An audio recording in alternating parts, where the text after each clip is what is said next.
disappointed in every one of you. I'm sorry, I don't mean to offend you. I'm disappointed in every one of you. I kiss you on the mouth. No, I'm not cool with that. I'm sorry. One more time. I'm disappointed in every one of you. I mean, I'm dealing with degenerate animals. I'm disappointed in every one of you. Disappointed in every one of you. All right, come on. Honestly, I can't do it, man. I'm disappointed in every one of you. Let me tell you why. It's gonna be all right, Nicky. Go ahead, shoot. You just killed a fucking man.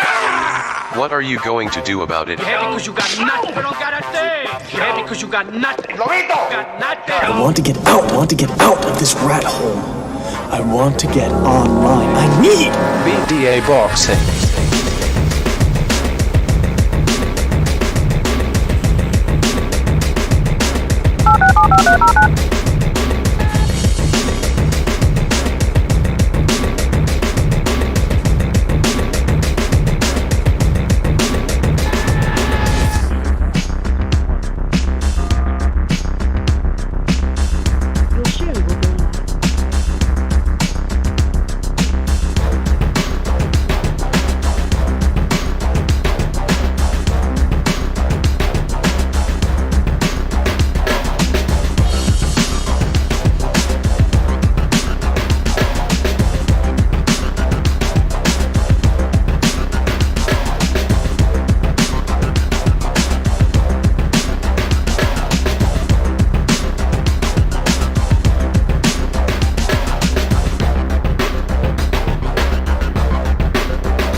All right. Welcome everybody to another Boxing Podcast, broadcasting to you live from the true north. This is your good friend Mr. BDA, flying solo for the moment. I think Bucho's out making coffee over at the right in the BDA headquarters. Coffee machine is good and ready for coffee. That's how we go around 24/7. Fellas, thank you for joining us. Really appreciate it. It's another Open Lines Fridays. Anything goes, which means we open up all forums, all lines of communications to you fellas, so you can call in and talk about it whatever you want. This is your show, and so you make the rules. Of course, we will make a couple of rules. You have to humor us in that sense. Just a couple of rules that you have to obey. Other than that, do what you want to do. Talk about what you want to talk about. I put the phone number right there in the chat. It's also in the left-hand corner of your screen. On the middle portion of your screen, not the corner. So we got a StreamYard link, we got a phone number, and I might just open up the Discord as well. Easy to do. By the way, shout out to the donor of the month, which was Michael Poe. Shout out to the runner-up, I believe was G Boogie, and to everybody who donated last month. Thank you. Can't thank you enough. You keep this show going. Again, the phone lines over at Blog Talk, they do cost money. So thank you, fellas. You never know, if we keep this up and we're well furnished and well funded, might just all get the StreamYard, the one that allows more than 6 people in.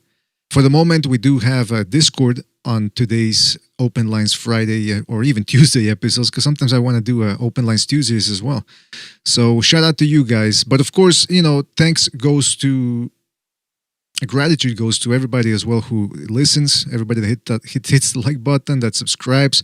You guys keep the BD organization a-rolling. I just realized this gosh darn episode over at Blog Talk was 12 minutes long instead of 120 minutes. So I'm just going to reset the phone lines, fellas. It'll take a couple of seconds as soon as somebody jumps in here. What was I going to say? But shout out to everybody in the chat room. Arian Yuda, Marcy D, SSB28, UK Raw Boxing, Marcy D, Blue Collar Sports TV, aka Delboy, Triple JJJ, Mr. E, Michael Poe, by the way. Speaking of Michael Poe, just donated the super chat. He's a sub, all BDA, Bucho, and all. Shout out right back at ya, Michael Poe. Thank you for your contribution. Shout out to Padja, Carlos Mendoza, Rich Kurek. Or is it Kurek? I'm going to go with Kurek. Shout out to Crazy K, Iceman, and many more people to come, I'm sure. The Quacks dropping by as well. Let me invite a couple of people here. I'm pretty sure maybe Bucho's already ready to go. Gonzalo as well. Everybody. Give me 2 seconds, fellas. And then I'll reopen the phone lines because, again, don't forget, StreamYard is open so you can drop by. Give us your thoughts on anything and everything boxing. We got a sensational night of fights tomorrow. And an evening, too. Because we do have fights from England, which should take place over here, 5 p.m. Eastern Time here in Canada. So with that guy going for us. All right. Hold on a second.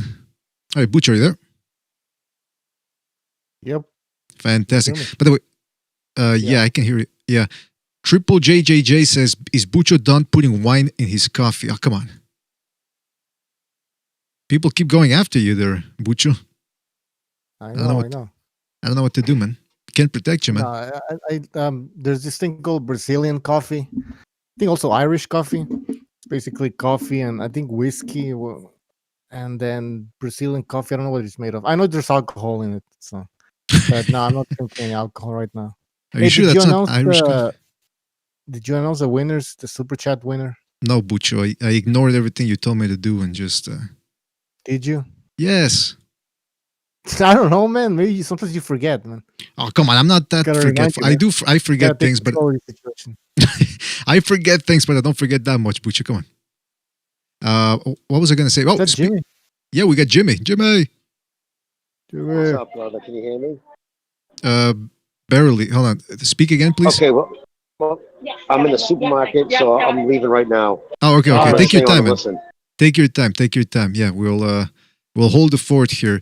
Bucho, I do have to restart the phone lines because I only put 12 minutes instead of 120 minutes. No, you don't have to restart. Too late, I'll man. take care of it. Oh, okay. Okay, you go ahead. You go ahead and do that. We got Gonzalo too on the line on Discord. Gonzalo, you there? Hey, how's it going, BDA? Good, man. Good. Hey, by the way, I was watching, for some reason on my YouTube recommendations, I got Demetrius Andrade versus Keith Thurman from their amateur days. Somebody posted the fight, and the guy in the beginning who's sort of describing the fight, he sounded a lot like you. I actually had to go into the video, the channel, and see, is that Gonzalo? And I realized it wasn't you, but it's a guy that sounded a lot like you, man. Except a little younger. So not exactly like you, but you get what I'm saying. People in the chat room are saying, rest in peace, Prince Philip. Oh, did he die? Yeah. That's too bad. 99. I think it was 99. Yeah. Also, DMX died. Oh, it's official now? That's right. Well, that's a shame. He's gone. Shout out to Luke Peterson in the chat who says, Lobito, donating that via the super chat. Shout out to Luke Peterson. By the way, we got a sensational array of fights tomorrow, man.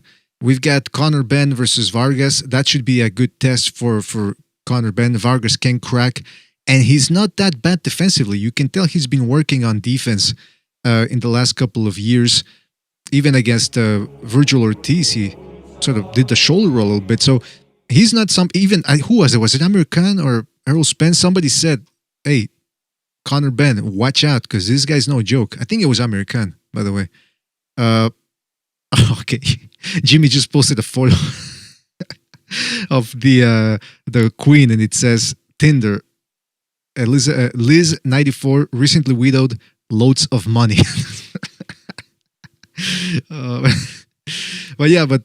Okay, so we got the Samuel Vargas fight versus Conor Benn. Oh, by the way, I want to bring this up real quick. Keith Thurman says he did an interview with the PBC over at the PBC podcast, and he said, check this out. Keith Thurman, I'm coming back to dominate the welterweight division. He says that he has some pep back on his step. He's looking forward to coming back this summer. And he says he hasn't skipped a beat. Now, he says he hasn't skipped a beat. But a couple of weeks ago, he said about Pacquiao, well, if I would have trained harder, I would have been able to push harder and gotten him out of there. And then he sort of said, "Oh, and by the way, Pacquiao hit me harder than anybody that has ever hit me before, and there was no drug testing." So he started casting aspersions on Pacquiao and how clean he was going into that fight. So he says he's got some pep back in his step. He says he hasn't skipped a beat, but he does look significantly heavier. Like Samson, he did cut his hair, so that might also play a part in his physical deterioration. And on top of that, he made excuses for the Pacquiao fight. So, guys, I'm asking you, he says he hasn't skipped a beat, but how can we really trust him when he has revealed excuses for the Pacquiao fight, saying he didn't train as hard as he should have, and the fact that we can see that he's visibly pudgier than before? What do you guys think about Thurman's chances at a comeback in the welterweight division? I don't know, man. Go ahead, Gonzalo. I'm pretty sure you want to say something. I got too much to say about that. He sounds suspect. He sounds suspect because when she's talking about not skipping a beat, you know those I wouldn't say simple, but those things that boxers need to do to stay limber, to stay sharp, sparring, keeping your weight, not making excuses, all those things that he says he's not doing by skipping a beat, he's obviously saying, so sounds kind of contradictory. That's a great point. That's a great point, because especially when you have people that say, "Oh man, this whole COVID thing is slowing me down. I can't train as often as I want. I haven't fought as often as I want." Meanwhile, this guy's been out for 2 years, or it's going to be 2 years this summer. Like I said, he looks significantly heavier than before. On top of that, he cut his hair, which is never good in a biblical sense. Fellas, what do you think? I mean, Butcher, what do you think? Gonzalo's right? Is Keith Thurman just making excuses upon excuses? What's going on here? Well, listen, he also had a lot of injuries, right? So that's the reason why he didn't fight often. Well, that's what he claimed, right? And so, I don't know, now he's saying that he didn't train properly. So which one is it? You know what I mean? Oh, why did he look like shit against Josito Lopez? You know, was it the layoff? Who the fuck knows, man? Seriously, I don't really care about Keith Thurman at this point. Oh, he can say all he wants. We can speculate on what the fuck he means, but all we can do is just wait for him to fight a decent opponent, and then we can make a proper assessment of where he stands. I mean, he's in his early 30s, I believe.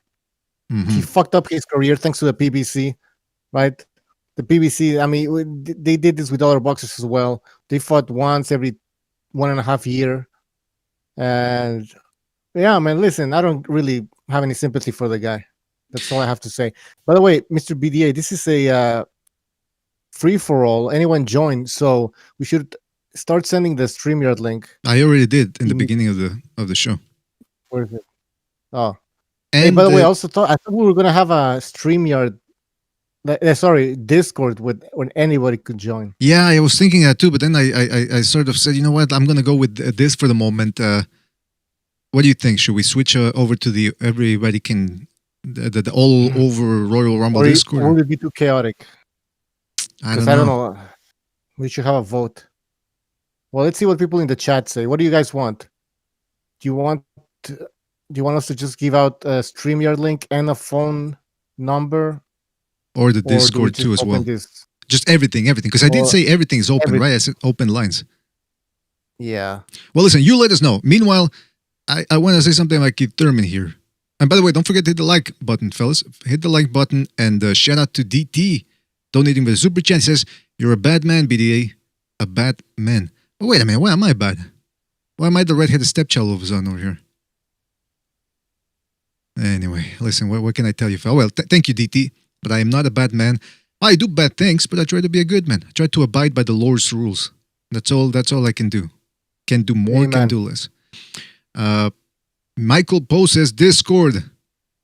The Quack says, don't do that. Right. Everyone here is a bunch of animals. It will be a disaster. Well, we've already done it before. All right, Jimmy. Who said that? Yeah. Jimmy and Gonzalo, we're going to, and Butcher too, I'm going to get out of here and I'm going to open up the StreamYard, the Discord on the open channel, on the Discord channel, right? So you guys hop on over there. Jimmy, I know you're at the supermarket, but just a quick yes if you understand our directives. All right. Jimmy. Shit. Yes, All I do understand your Okay. directives. All right, shut up, Jimmy. Thanks, man. Thanks. All right, I'm gonna get out of here. Hey, did you see that last picture? The why he won't fight fucking Ortiz? Yeah, what the fuck? All right, man. Talk to you over at the other Discord room. All right. Peace. All right. All right, we're gonna switch over to Discord here. So you know how it works, right, fellas? You just go to a voice channel. If you're on your phone, go to the main BDA Discord and just swipe towards the right, from left to right, and you should see something that says voice channels. Once you're there, boom, you're in with the rest of us. So, Butcher, you there? Yes, sir. Fantastic. Fantastic. All right, we've got people on the Discord. But he'll find a way. Yeah, I think Gonzalo also is missing right now. Jimmy's already been here before, so. All right, now all we got to do is post the link here, too, for the Discord. How do I do that again? Video.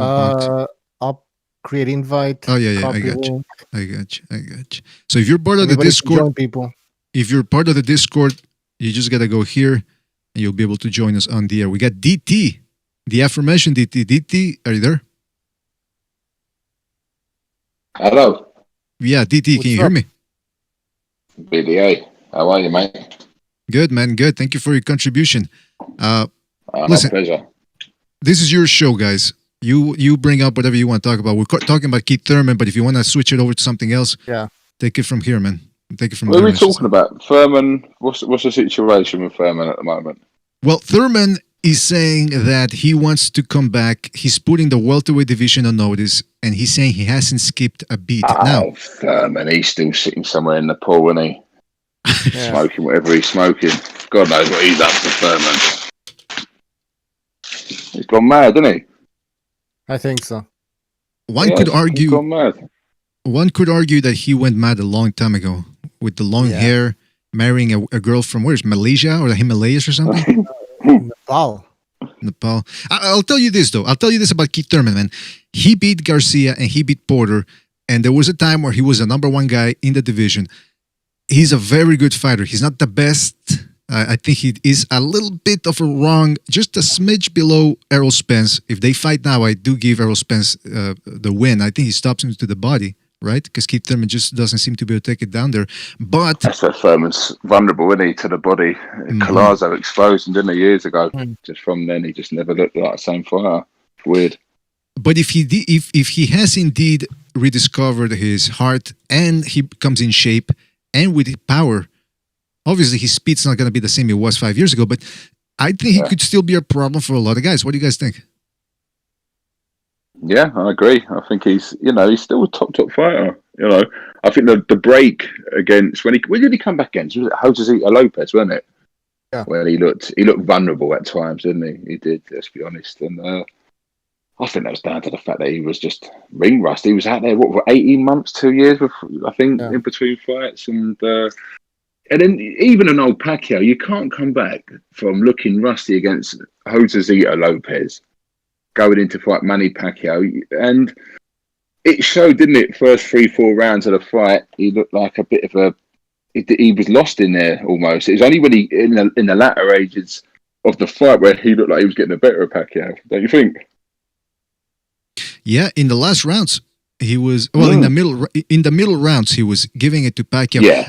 Pacquiao, he seemed to rely on his high guard and just weathering the storm. And when he did try to look, Pacquiao from 2009 would have wiped the floor with Keith Thurman. He would have finished what he started in the first round. But this Pacquiao, when he tried to turn on the afterburners, just wasn't going to happen. But yeah, you're right. I mean, Keith Thurman, look, okay, he was younger than Pacquiao. He still got beat, but he didn't get mopped. You know what I mean? He didn't get swiped. He didn't get beaten up all throughout the fight. He put up a good fight, so he's not a bad fighter. But now, like you said, he's not a bad fighter. That's right. But how far can he go? That's the question. Is he coming back and is he going to be a contender? Can he become a champion again?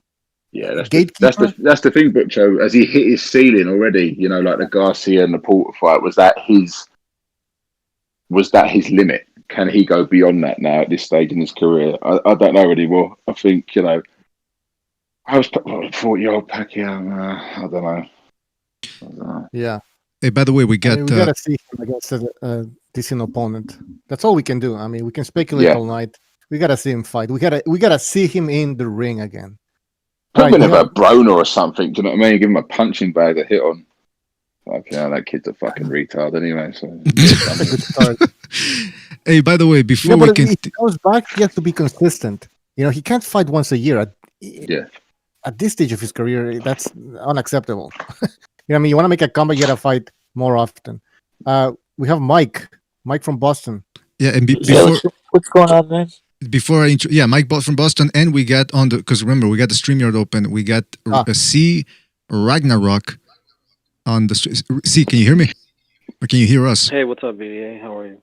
Good, man. Good. Thank you for joining us. Okay, so we got C. Ragnarok. I usually call you off that 847 number. I see. Yeah, and by the way, you got... It sounds like you got a vagina or something, like a golden vagina on your avatar. What is it? It's a Kobe logo. It's the Kobe logo. All right. I thought it was a vagina. I said that's a big no. A golden vagina? No. And we also got MTC. We also got MTC on the Hey, how you doing, Discord. BDA? How you doing, man? All right, listen. Mike from Boston, you just got here. We're talking about Keith Thurman. Can he make it back? Obviously, it's all speculation. We haven't seen him in a comeback fight. But what do you think? What do you think about Keith Thurman and what he's been saying now about how he hasn't missed a beat and he's putting the welterweight division on notice? I mean, I don't buy it. I mean, one of the main things I remember about Keith Thurman from even back to the Josecito Lopez fight, you remember he got hit in the body in that fight. And he started retreating, the same thing he did in the Pacquiao fight. I don't remember which round it was, but he took a body shot and he just started running away. And I thought he looked terribly vulnerable. And I don't know. I think he's past it, man. I see someone clipping him. He says he wants to come back against a guy like Andre Berto. I think that's what I read. Well, what do you guys think about Berto as an opponent? Another guy that has seen better days. He still fights? It's a joke. It's a joke. All right, Ragnarok says it's a joke. Let me check. You guys chop it up. I'm going to look up here Keith Thurman's record. I mean, Berto's record. See what he's been up to. Well, I know he's one of the few guys that Sean Porter was able to knock out, which is a pretty dubious distinction. I mean, if he wants to come back and fight guys like Berto, then we already know he's not going to be fighting anyone. Well, Berto's last fight was a narrow split decision where he got dropped by Devin Alexander of all people. I mean, yeah, come on. I mean, that was that was over 3 years ago. Almost 3 years ago. Yeah. That was in August, 2018, I think. Well, if he comes back, it's going to be summer, right? So it's almost going to be 3 years by the time he fights. Yeah, almost on the dot. Yeah, the last time I saw him actually fight was when Sean Porter knocked him out. Sean Porter couldn't knock out that rubbery German dude. I mean, should he be fighting at all? I mean, that's who said, Mike? Was it you that said if he's coming back against Berto, then we know he's not going to fight anybody? But isn't that the type of fight he should take after 2 years off? I mean, well, first of all, what did he in his statement? What did he said he wanted to come back and he wanted to actually compete with the top guys? Let's see what he said. He says, this was on the PBC podcast, by the way. He said, I'm looking forward to coming back this summer, and it's something I'm looking forward to. Okay, so he repeated that twice. I haven't skipped a beat, and I'm coming back to dominate the welterweight division. I want to get back no later than August. I want to step into the ring twice this year, and I want to stay moving and active. Okay, so you have to assume he's taking a bit of an easy fight in the beginning, and then maybe amp it up afterwards in the second fight. Yeah, I mean, Keith Thurman is a good fighter. He regardless of whether he definitely lost that fight to Pacquiao, but he didn't look terrible to me. He just, I mean, if he got himself back in shape, he might be able to do something. But at the end of the day, he's not going to be able to fuck with the top guys. I just don't see it. Yeah, it seems like the first fight might be complicated because we saw what happened with Josecito Lopez. Right after a 18-month layoff or some shit like that. Mm-hmm. So who's to say that won't happen again? That's a good point. He's older. I don't know, man.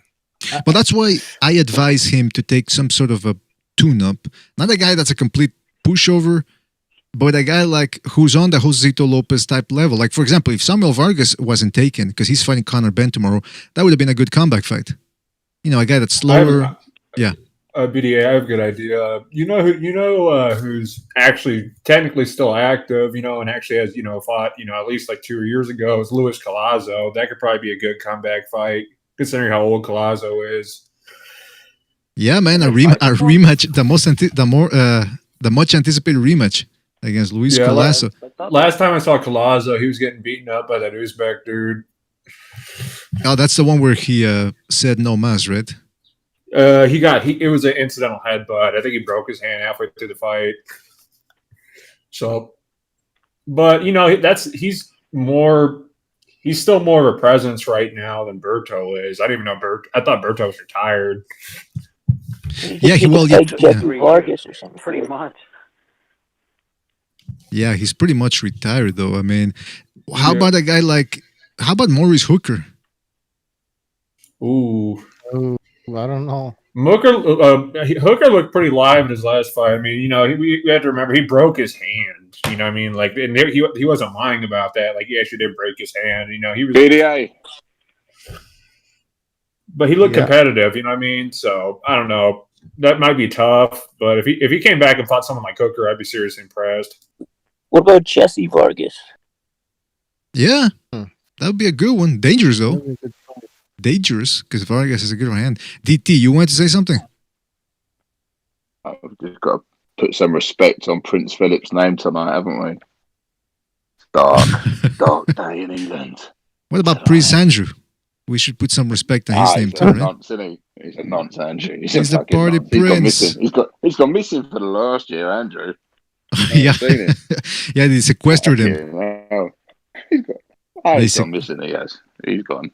He's gone. Prince Philip, put some respect on his name, BDA. Sure. The Prince of England. Sure, absolutely, man. Where's Stu? Is he on? Is Stu on the panel tonight? He hasn't showed up yet. I think he might be mourning, too. Might be mourning the death of Prince Philip. I mean, look, it's a sad day. It's a sad day. He's probably crying. Yeah, Kevin from Chicago is gonna call any time now. I told you, death always beats the Brits. Kevin will claim he's Polish or something, Philip, won't he? Well, listen, Brits versus death, it seems like death always has the advantage for some reason, that the Brits can't handle death. Now, the Polish, though... It's our teeth, isn't it? It's our teeth. It's our teeth. It just rots the rest of us. Hey, speaking of these type of fights, we got an array of fights tomorrow. Like I said, Conor Ben versus Samuel Vargas. We got what's his name, Smith Jr. versus Vlasov. By the way, Vlasov was taller than I expected. I thought he was shorter than Smith, but actually he's a little bit taller from what I saw. I thought Vlasov was like 6'4". Wait, he's not 6'4". No way. Let me see. Just recognize he's 6'4", isn't he? I think he's 6'5" now. Recognize 6'5" now. By next year, he's going to be a Nephilim. 6'6". Yeah, Vlasov is 6 feet 3.5 inches tall. Whoa!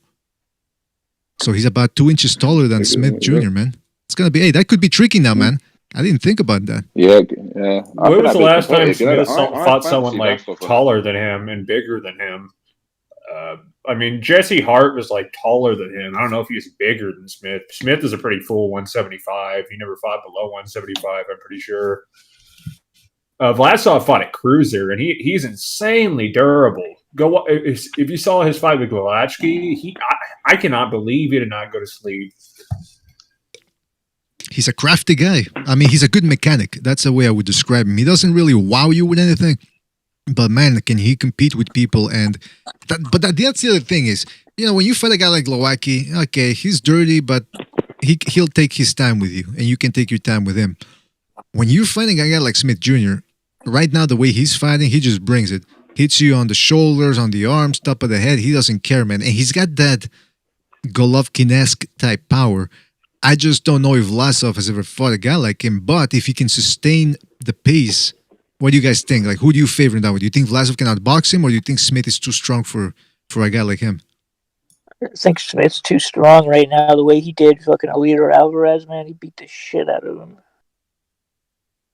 Yeah, what happened in that later Alvarez? Because I know, Butcher, you said you picked Smith by stoppage, but weren't you a little bit surprised the way Alvarez just seemed lethargic in the last 3-4 rounds? Well, not really, because he was getting beat up. Yeah, he's getting killed. He's always been like that. Yeah. I mean, he's a hard fighter to watch. He's the most overly patient counterpuncher I've ever seen in my life.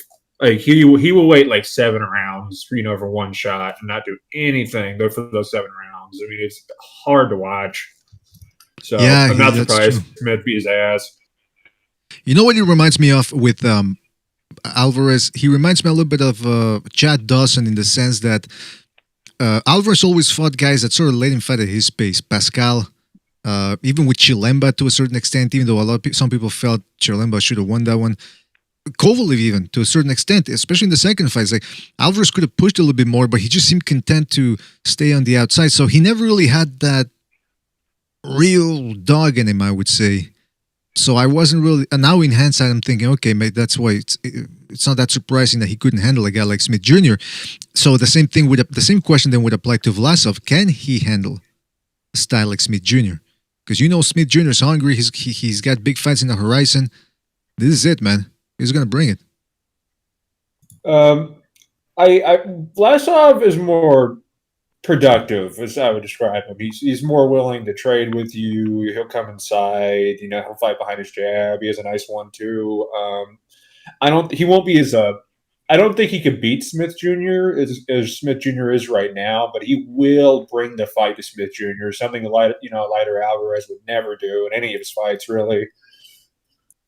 That's a good point, man. And by the way, real quick, just for people that don't know how to join the stream, the Discord. If you're on the Discord, check this out. This is the Discord, right? This is where you guys are at. This is the voice channel. Just click on it.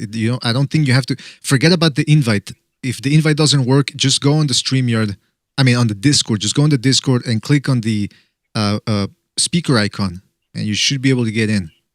I don't know why the invite isn't working, but you should be able to make it working. This guy Dennis, he's in the chat. I see it says that he joined the group, but then he's not responding to my messages. So hey, Dennis, I got back in because I got booted, or I booted myself. Dennis, get your act together, man. All right. Get your act together. And by the way, don't forget, we also have the StreamYard. If Discord doesn't work, there's StreamYard. And we got a phone call. Let's take a phone call, fellas, see who's on the line. Let's have a little fun here. 612, you're on the air. 612, what's on your mind? Yeah, hey boys, what's up? How you doing, man? What's good? Good, how are you guys doing? We're doing fantastic over here. Yeah, Sergey Lipinets versus Gerard Innis. What is this fight going to tell us, do you guys think? Who wants to take that question? What does the Innis Lipinets fight show us? Yeah, what does it show us? Like, what does it tell us about Gerard Innis? I don't know how I rank Lipinets at 147. I don't think he's a welterweight, really. Who wants to take? Didn't he just move up from 140?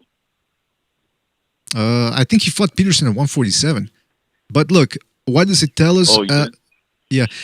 I tell you what, I think the Abreu fight was a little bit more difficult on paper for Innis from a physical perspective. Because you're right, Lipinets he looks a little undersized, but look, they could look completely different tomorrow. Maybe Innis will look a whole lot bigger than Lipinets, but at the weigh-in they didn't look all that different in terms of size. Lipinets is a elusive guy, man. He's got a little bit of James Stoney, a little bit. I'm not saying he's James Stoney, but he's got a little bit of James Stoney in the way he rolls, the way he moves his head.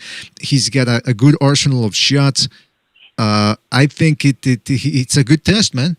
But if Ennis looks way too big on fight night, I don't know how I'm gonna judge the performance. What do you guys think? No, I agree. Lipinets is a really smart fighter. I mean, he's a guy that really he plans his attacks. He's a computational type fighter. So I think in that sense. But if Ennis is just too big, he's just gonna walk him out. Because Lipinets is pretty small, isn't he? He's like 5'6". Something I like know that, in the yeah. weigh-in for some reason, but you don't know what kind of. I know I saw the weigh-in. It's just weird because they have Innis at 5'10", and Lipinets at 5'6" or something. Well, you remember the Canelo Can Wayne? They didn't look that different in terms of size, but then by the next day, Canelo looked like a fucking cruiserweight, and Can looked like a super welterweight in there. Yeah. So what do you think? No, but it's going to be an interesting. It's going to be an interesting fight, though. I'm looking forward to it, but I don't know if it's going to determine. Go ahead, MTC. Go ahead. Well, Lipinets, I don't know what he's really proven at 147, but like you said, he's an intelligent fighter. He has some serious pop if he can catch you, but he just fought for a world title eliminator after his opponent, had to pull out because of COVID. I thought he lost that fight, but he did just fight in a title eliminator, you know what I mean? So I think at least it shows, Innis is better than some guys who are getting shots at titles if he blows Lipinets out. And I think that's a statement in and of itself. Yeah, that's a good point, man. I mean, he's not a bad opponent, but like you said, or like I said too as well, if Lipinets goes in there and then he looks completely undersized compared to Innis, then you gotta admit size is gonna play a factor in that. Caller, what do you think how do you think it goes? What's your prediction for tomorrow between Innis and Lipinets? How do you think it goes? Well, if Innis doesn't blow him out, it's either he will just blow him out, just walk right through him, or it's going to be a difficult chess match because Lipinets is a chess player. So I know a lot of you guys want to see a blowout, but I kind of want to see the chess match because I just want to see where he's at, how he fares with highly skilled thinking fighters. I want to see where he's at with his boxing.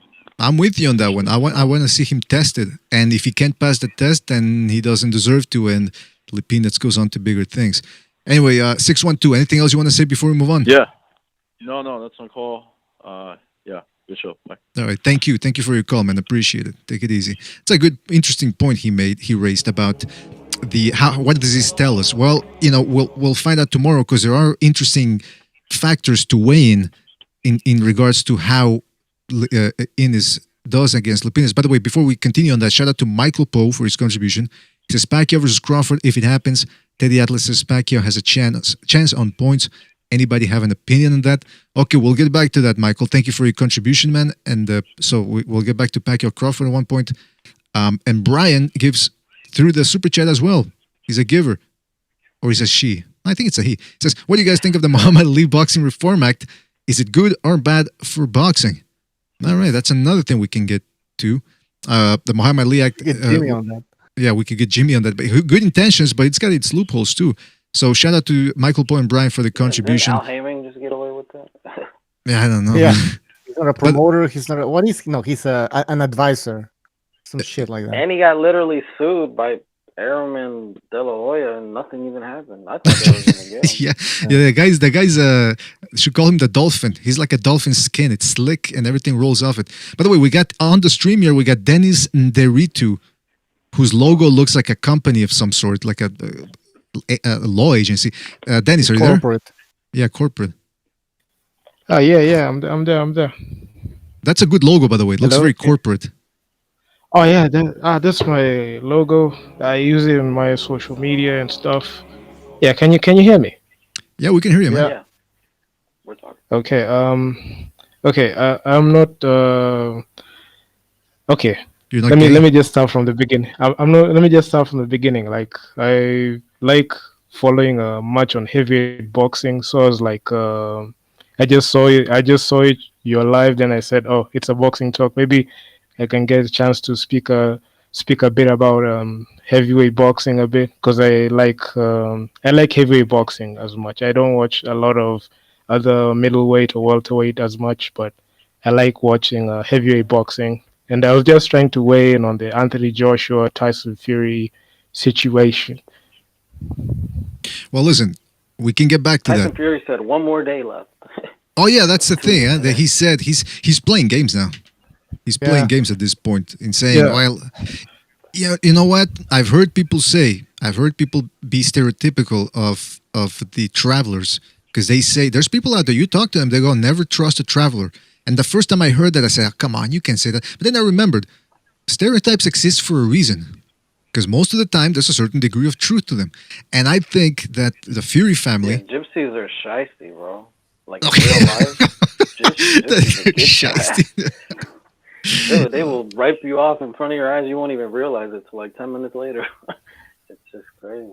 But I'm not like, saying... Okay, so what... Yeah, go ahead. Go ahead. Yeah. Excuse me a bit. What I can say is this. Okay, I'm an Anthony Joshua fan. I love boxing. I just love what Anthony Joshua does in boxing. I am a very huge fan of his. This is what I can say about the Anthony Joshua Tyson Fury situation. Anthony Joshua has been facing back to back, fighting kill after kill after killer. He's been fighting the mandatories. He's been fighting like difficult competition. The good thing is Anthony Joshua got a chance to defend his titles against Kubrat Pulev, who was quite a good heavyweight. But now if you look at Tyson Fury, he has never boxed in almost 12 months plus now. The only fight he fought was Deontay Wilder for the WBC heavyweight championship.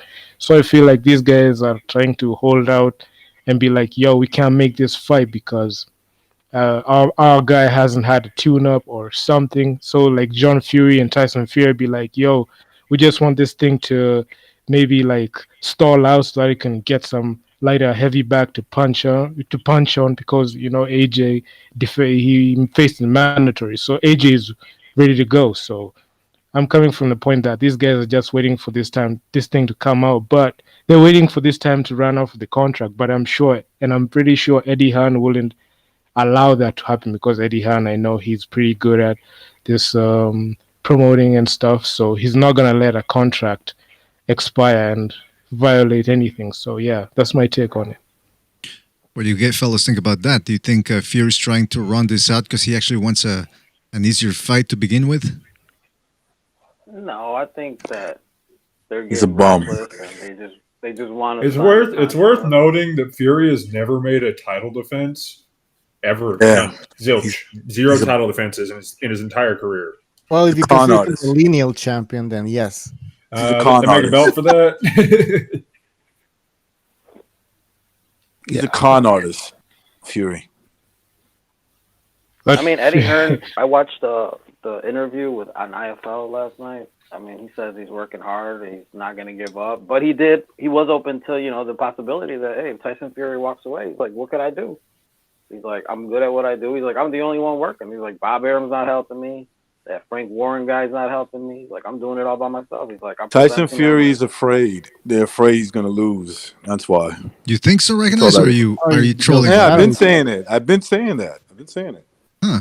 But I think if he fights him right now, Anthony Joshua beats him. I know. Oh, he destroyed Wilder. Ooh. He plays wonderful mind games. He plays wonderful mind games. Ooh. Yeah. But didn't you always said that you would pick Fury over Joshua, right? No, not Fury over Joshua. I'll pick him over Wilder. Oh, wait. Are you sure, man? Oh, fuck. Okay, now, okay. Well, look, I've said it before. I've said it before, man. I've said it. Look, if AJ fights Fury, we've been saying it for a while. Even after the second Wilder fight, we said, okay, Fury beat him up, but Wilder was mostly a glorified power puncher. He wasn't exactly the beast of the division. He had beastly power, but we shouldn't have been surprised when Fury did what a lot of you guys expected him to do. Fury presents other challenges, and I think maybe Recognize onto something. Maybe Fury, who's very analytical, despite him not showing it, I think his father especially is probably telling him, because remember, his father plays a big part in what he in the counseling he gives him. Listen, you've been off for a year, my lad. That's how he talks. You've been off for a year. You shouldn't want to take this fight. Fury's probably going, you know what, Dad? You're probably right. And now they're stalling, maybe. Could be. Well, that is what he keeps saying. Right now, he never will. I mean, when will he be ready? Or I don't understand. Okay, what I can say about this situation, what I can say about this situation is, I'm pretty sure, I'm very confident about Eddie Hearn is gonna make sure, he's gonna make sure the side fee, they have secured a side fee for that fight, because I can't believe, or I can't even imagine a situation where the fight doesn't happen because they're not able to fight a good side fee, with Eddie Hearn being there and promoting Anthony Joshua. So they have to fight in a side fee, and if they don't, I mean, they're gonna bring out if this contract expires, these LDBC motherfuckers are gonna come here and start spreading their propaganda and saying like, oh, oh, they're waiting on that shit. while They're waiting on that. while these LDBC motherfuckers are gonna come here and start wait a saying, minute. yo, we told you while they block the fight, he has to fight me again. He even if the trilogy fight, even the news, everyone, Mike Coppinger, every guy is saying like, yo, this the Tyson Fury, Deontay Wilder Fury 2, the trilogy. It's not for a fight. It's for a payout, and Wilder just wants a payout. So the LDBC guys will create a whole narrative to spin it the way they want to spin it. So yeah, I mean, they have to get a side fee. This fight has to happen. I've been waiting for this fight since what? Wilder Fury 2. I've been waiting for them to collide. So well, look, I appreciate your point of view. But the bad language, though, I think you can hold it back on that one. It's a family show. It's a family show. Yeah. I like the bad language. I like that he's passionate about that. Shut Well, up. he's right about the LBC. I mean, they hate Joshua. I mean, they hate this fight overall. I mean, they don't want this fight to take place. I mean, they're still talking about Wilder. Yeah, I mean they're bums, but it's like They're this. on their king The to reason, come back. the problem is Fury. Fury is not confident in himself. I've been noticing something about him. He goes on a nice little run, and then he's like, his fat ass can't breathe anymore. So he's like, I need a break.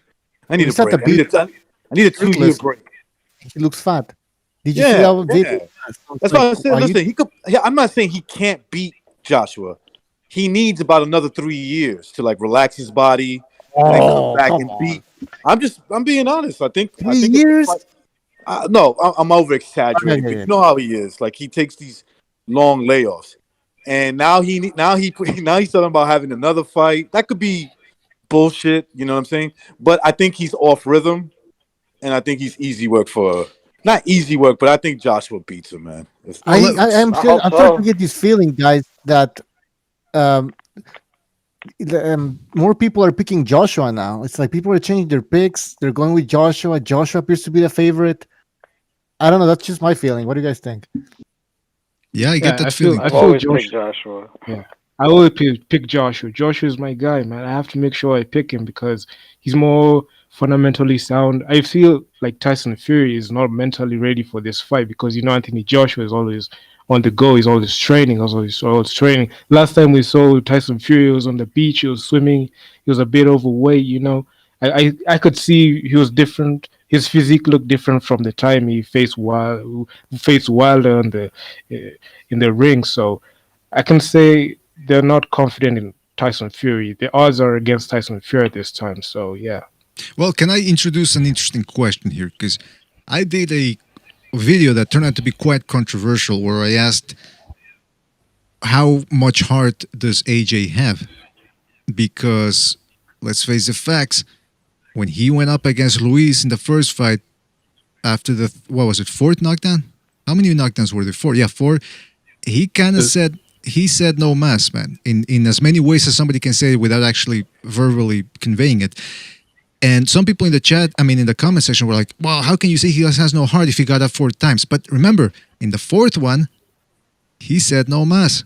So you can get up as many times as you want, but if eventually you said no, that means you essentially quit. So what I'm saying is, I'm not saying AJ doesn't have any heart. That's what I say in the video. I'm saying he does have heart, but how much? We know he's got a bit of a breaking point. We know he can be hurt in there. We've seen him lose before. Fury has never lost before. And he certainly has never been stopped, obviously. So my question is, doesn't that give Fury a little bit of an advantage, seeing as how he came back against Wilder when he wasn't at 100% back in their first fight, and still many people felt he did enough to win. So when they do get together, is that layoff that much of a problem? Can I?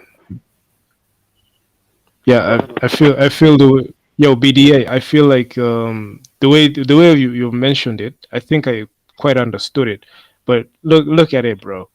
I mean, Anthony Joshua, when he faced Andy Ruiz, he was supposed to even fight. He was supposed to fight Gerald Miller, and you understand, like in the beginning of 2019, you remember that the whole Joshua versus Wilder fiasco, the 120 million contract for the zone. You remember that thing, Mhm. that thing that it was just spiraling. So like he had all that in his mind. He was just thinking, oh, undisputed, undisputed, undisputed, undisputed every time.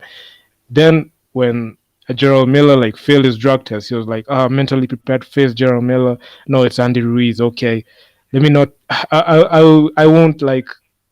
Mentally I can say, I'm not giving an excuse for Anthony Joshua, but I can say mentally he was like, man, I don't know how that chance slipped to get undisputed, but it's okay. Now when he faced an Anthony Joshua, he only faced an Andy Ruiz, and he was given like a 5 weeks to prepare for it. So he's like, okay, let me just get through this fight, get through the motions, like the way he has been doing the other fights that he did, and he won it. So he went in with the same mentality, but when Andy Ruiz started unloading and counterpunching him, I think that really destabilized him, and he was not able to recover in the first fight. So I feel like you don't question his heart as much, but I feel like his head wasn't there in that match. So yeah, it wasn't. I kind of disagree. I just feel like that moment was too big for him. I feel like there was a lot of pressure on it. That was the whole U.S. Yeah. opening, and Eddie Hearn was making a huge deal Yeah, about true. that.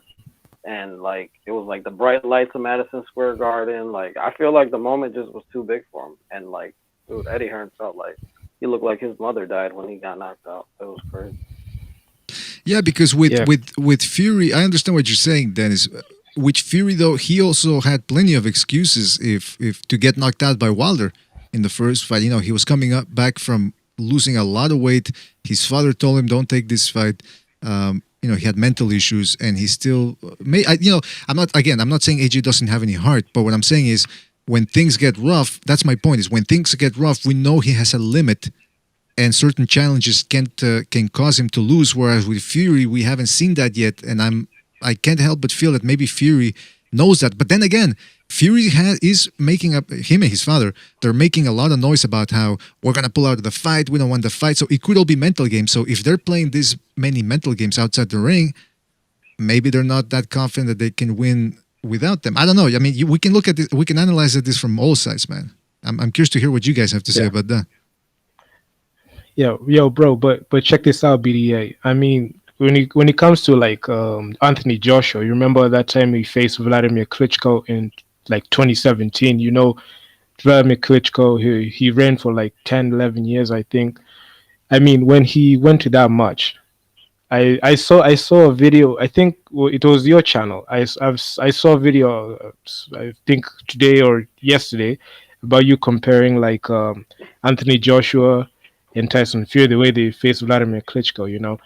Like I tried to use that like for as a segue to see how Anthony Joshua and Tyson Fury would match up, and I feel like if Anthony Joshua comes out with the aggression that he showed in that fight, and also you have to understand like when Tyson Fury faced Deontay Wilder, Deontay Wilder he's not elite, he's technically limited, so he's just banks in the right hand. So I feel like if you take Anthony Joshua and Tyson Fury, I feel the guy who's gonna win this fight when its fight is announced is Anthony Joshua the first time, and maybe the second time is gonna be Tyson Fury.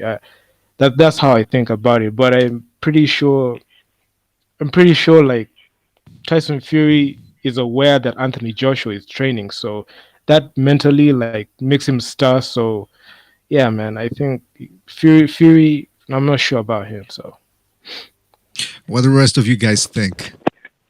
I mean, if you're like asking, like it seems like Fury has gone through a lot more in his life, and obviously his comeback and drug addiction, mental issues. Obviously, we haven't seen that from Anthony Joshua. And then in the one moment which I thought he froze up was in Madison Square Garden. So in that sense, yeah, I agree with you, BDA, that yeah, he probably does have heart, but yeah, you're right. Maybe Fury has more heart. I mean. I don't. If it's going to be compared because of lifestyle stupid choices that Fury made, I really don't like to go that. Well, he's mentally tougher because he chose to be a drug addict, and a bum, gaining almost 400 pounds or whatever. 400 pounds. But yeah, whatever he was, what? Is he mentally weak in life? Yeah, he is mentally weak. He is. Recognize that comes down to the training camp, in my opinion. Listen, he's a we great all go fighter. through. Fury's a great fighter. There's no doubt about that. I'm not taking anything away from Fury, but mentally, he's a bum. He's just like he's a dude who doesn't really believe. Like he is. Right. Drug addict, crybaby. I'm not gonna fault Joshua because he takes care of his body and doesn't make fucking excuses. That's not Joshua's fault. But recognize, have we seen that mental weakness translate in the ring, though? No, we haven't. I mean, listen, I felt like he could have done better had he been more serious. Yeah, that's a good point. Yeah, he could have been. If he would have remained champ, I mean, if he would have. First of all, I got a question because I rewatched. You saw I don't know if you guys saw the video that Dennis was talking about, where we're comparing Klitschko. Joshua and Fury's performance versus Klitschko, and we asked the question, what can that tell us about a fight between those two guys? Who do you guys think would have won the Fury-Klitschko rematch? Because Klitschko seemed like he knew that he was going to have to be a little bit more active and jump on Fury the way he did in the 12th round of their first fight. What do you guys think would have happened? Would have been a way better fight, that's for sure. But I don't know if Klitschko would have won, but yeah, I mean, he was going to go in there and do what he didn't do in the first fight, and obviously Fury fell off and we never got to see it. So that's why I don't blame Joshua for ever fighting that Klitschko, because hey, Fury fell off. He left. He was supposed to fight him. I mean, Joshua was coming up. People like to shit on Joshua for that. Like, oh, Klitschko was so old. He already got beat by Fury. All right, that's not his fault. It's not. That's good. He gets tired and stopped. He what? Right. Klitschko gets tired and he gets stopped. Oh, you think he think he becomes more active against Fury? Well, why didn't he get tired against Joshua? I mean, Joshua wasn't doing that much, man. After the Joshua knockdown, when he went down, Klitschko started to take over. He was controlling that fight, and AJ was the one that was really gassed. And so Klitschko didn't really have to spend a lot of energy. But against Fury in a rematch where Wilder's way more aggressive, I think he just tires, man. Fury isn't Joshua, man. He has better stamina. By the way, shout out to Michael Poe for his contribution. He says, initially, while the contract was 30-day limit for venues, there's some BS on both sides. What do you guys think? All right, shout out to Michael Poe for his contribution. And shout out to Truth Sons for his contributions. I would recognize Fury is mentally weak.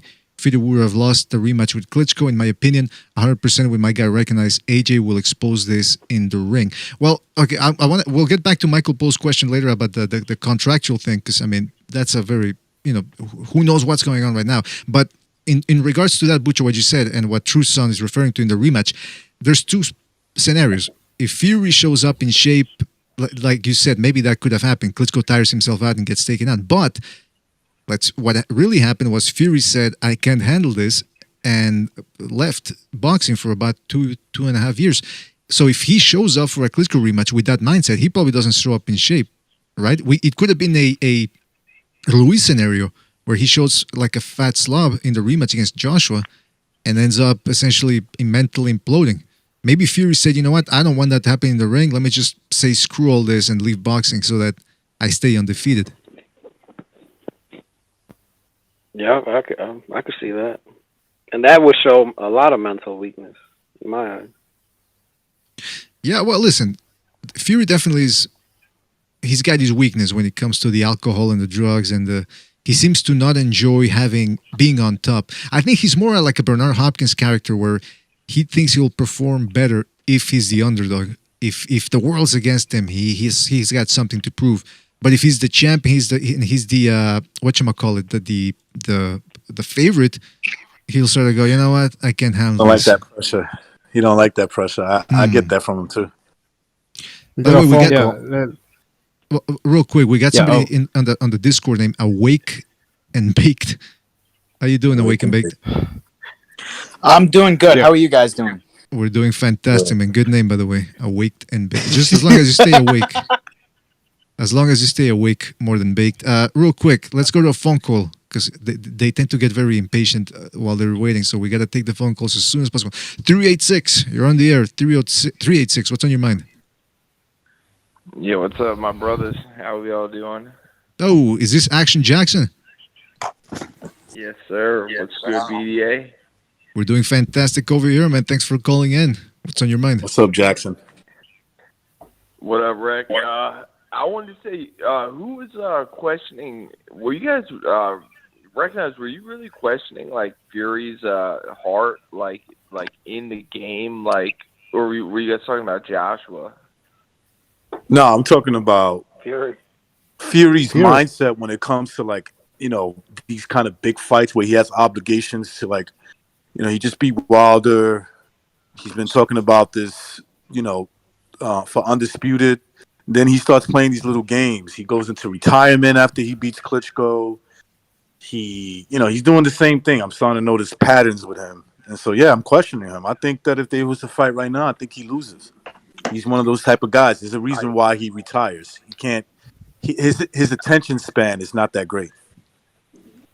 I agree with you because and he never defends his belts. Like when he beat Klitschko, he had to go into his little depression. Like Stu would say, he's crybaby. Like he went into his whole depression thing, and first of all, like you got to defend your belts. Like a champion that wins the belts and doesn't defend them is just useless, in my opinion. And I don't think.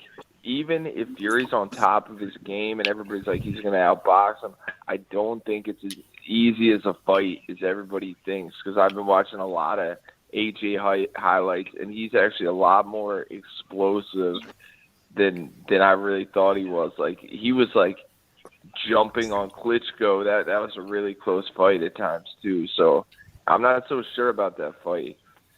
You know, it's interesting. We're talking about him, how he didn't defend the belts against Klitschko, but in that situation, I can't wrap my mind around this because he beat the number one guy. When he beat Wilder, that's not really the number one guy. I mean, there's Joshua still out there. So, we can only speculate, but I'm rhetorically asking, why isn't he getting up for this Joshua? Or is this whole thing about him stalling the fight, is it a mind game? Again, can't stress that enough. Is it a mind game? The question. I mean, technically, he's not stalling it yet. I mean, I don't know. He's playing those little mind games, but I don't think he's stalling it yet. Eddie Hearn said they're going to present him with 4 offers this weekend. Right, because he did sign the contract, right? So, I mean, it's not like he's, like you said, it's not like he's just saying, fuck this fight. He did sign a contract right there. But how many days? Didn't it say if they don't have a venue in 30 days, the contract expires or something? So it's already been 11 days or something? Yeah, when did they announce the fight? One last day. So they have 2 weeks, 2 or 3 weeks to find a venue or there's no fight. Again, we're all in suspense here, man. We're all biting our nails. He's still got a lot to fight for. He still has a lot to accomplish. If Fury wants to become undisputed and he wants to gain those 3 belts, I mean, this is an important fight. He hasn't reached the top of the mountain, so to speak. If that ain't motivation enough, I don't know what is, right? That's a good point. That's a good point, Gonzalo, because look at his resume. Okay, right now, most people maybe favor him a lot against Joshua. But if you look at if he were to retire indefinitely by today, he's got the Klitschko win, he's got the Wilder win. And the Wilder win. Wilder. Do you have to count the Wilder win? I don't see if Wilder's not a top heavyweight in my eyes. I mean, he was technically limited. He only banged to the right hand, and the PBC called him, and they chose his opponent selectively. So I don't feel like Tyson Fury having Wilder. What's your name, man? Spot on. Oh, Action Jackson giving you props there, Dennis. I think he would give you more props if he saw your logo. Because that's a well-designed logo right there, man, let me tell you. No, but BDA, he's right, because Wilder was never the number one guy. He was a champion that could hit really hard. And he wasn't something he was not the number one heavyweight. He didn't have the multifaceted of skills. He wasn't that guy. So I don't know. It's gonna be. I gotta hop off. I'm about to get in trouble at work, guys. But whoa, what the hell? Hope you guys call in later or something. No, this is like... He's like too long of a call, BDA. All right, thank you for calling Yeah, I in, gotta Action put- Jackson. Call Put back. some All work, right. guys. Be safe out there, everybody. To you too, man. You too. Yeah, he's supposed to be slinging drugs, and his dealer's gonna go, "What are you doing? You're supposed to be selling that red, what do they call it? Pandemic, the red pandemic. That's what they call it in the streets. It's killing the kids. Let me tell you, it's killing the kids, man. Can't stand that." Man. Yeah, can we all agree that Wilder fighting Fury is like a cherry pick gone wrong? Oh yeah, yeah. Yes, that is. Yeah. Oh yeah. Yeah. Definitely, bro. Though something interesting, I heard an interview with Mike Tyson. He said that I don't know. He said something like if Fury can dodge Wilder's punches, which many believe Wilder is faster than AJ, never mind more powerful, then if Fury can dodge those, then AJ's screwed. What do you guys think about that?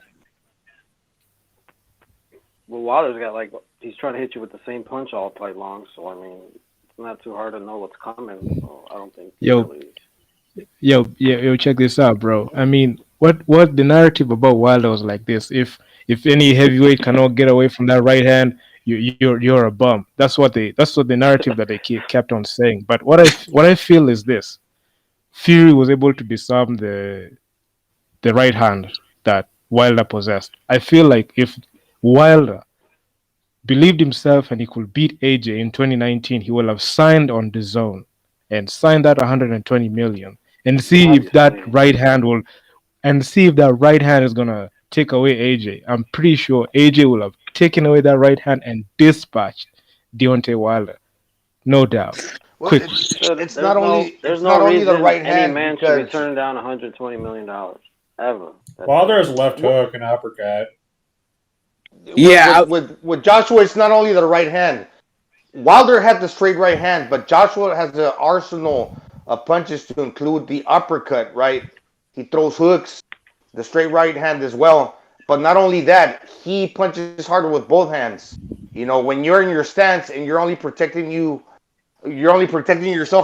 from one side of your face. You know, as you're coming forward, then you got to watch out for the other side. For the other side, because punches are raining for both sides. Yeah, and by the way, for those who say that Wilder hits harder than Joshua, and for people who are saying that if Wilder hits harder than Joshua and Wilder couldn't keep Fury down, then Joshua has no chance. I'm like, that doesn't make sense because, if it goes to a decision and Fury gets dropped twice or three times, that can make the difference. So all Joshua has to do is probably just drop Fury a couple of times and then go to a decision. Yeah. So, yeah. Well, he would have to drop him, but he would have to do a lot of boxing to be able to, to be able to neutralize Fury's sort of what the hell, herky jerky kind of style. Yeah, but what I'm saying, if you look at the Wilder fight, it was a draw, even though it shouldn't have been a draw. So, I'm factoring in the corruption of the sport, and maybe the judges will favor AJ, and a knockdown might make the fucking difference. So Fury needs to really think about that. I don't think he should dance around. I think he should actually go and put in the hurt. He can't just fucking run around like in that Wilder fight, or it could backfire. It could be another Wilder Fury one. Yeah, another robbery. Excuse me. Just to add on to what the previous guy said, you see in the first Wilder Fury fight, when Fury outboxed Wilder and Wilder got his 2 knockdowns. I mean, the way he was feinting, he was switch hitting, that thing really wore down Wilder. So even when he landed those right hands at the late in the match, I mean they didn't have that much power in them. They didn't have that much flair or force in them to nail Tyson Fury to the canvas. So I feel like Wilder was limited. He wasn't an elite fight. He's not an elite fight. Doesn't know how to throw counter punches.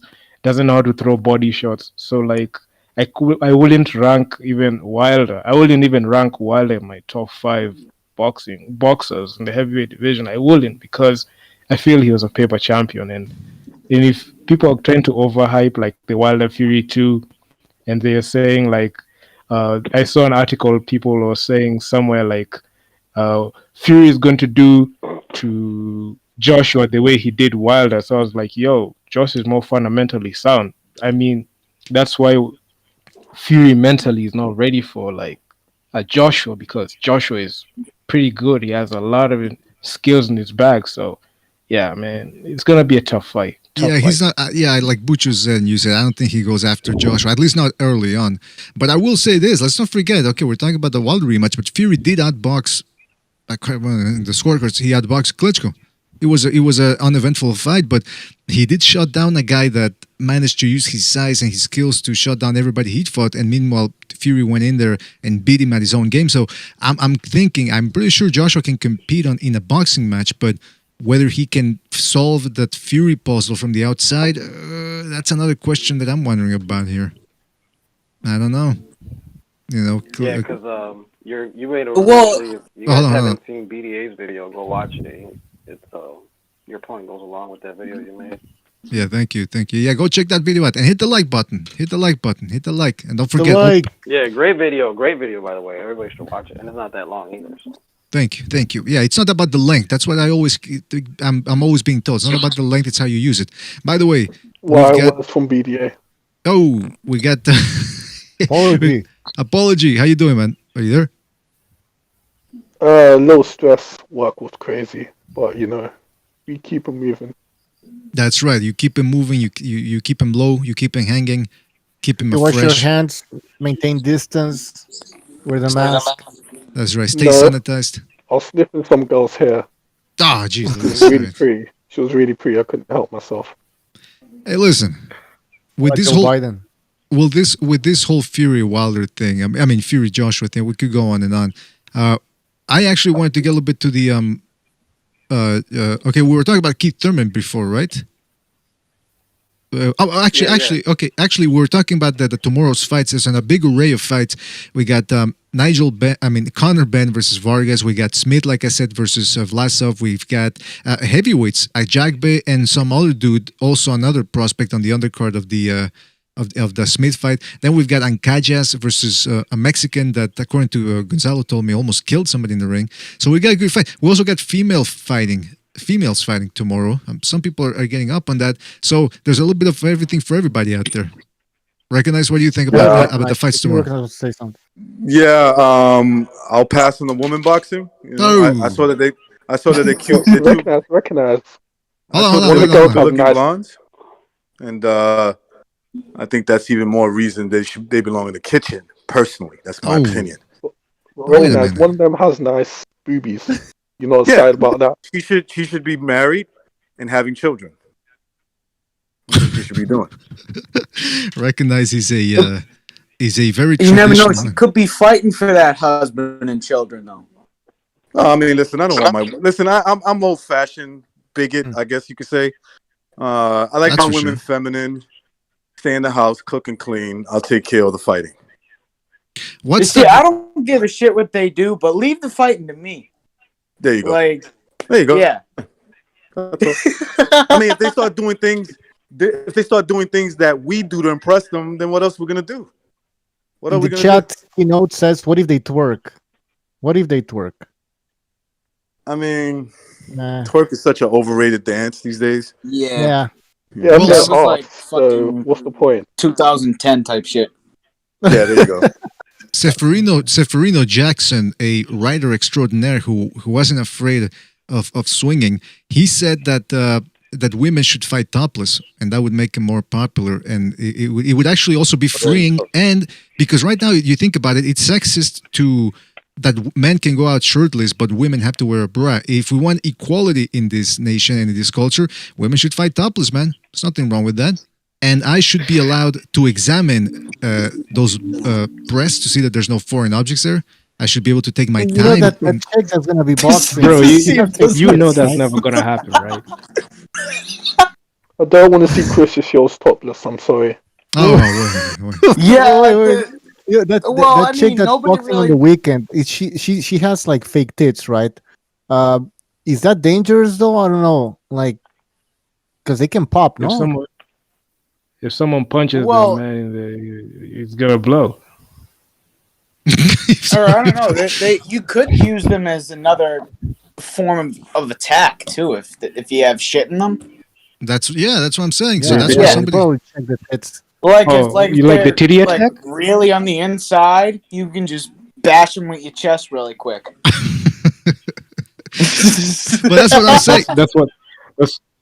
That's what you call the titty attack.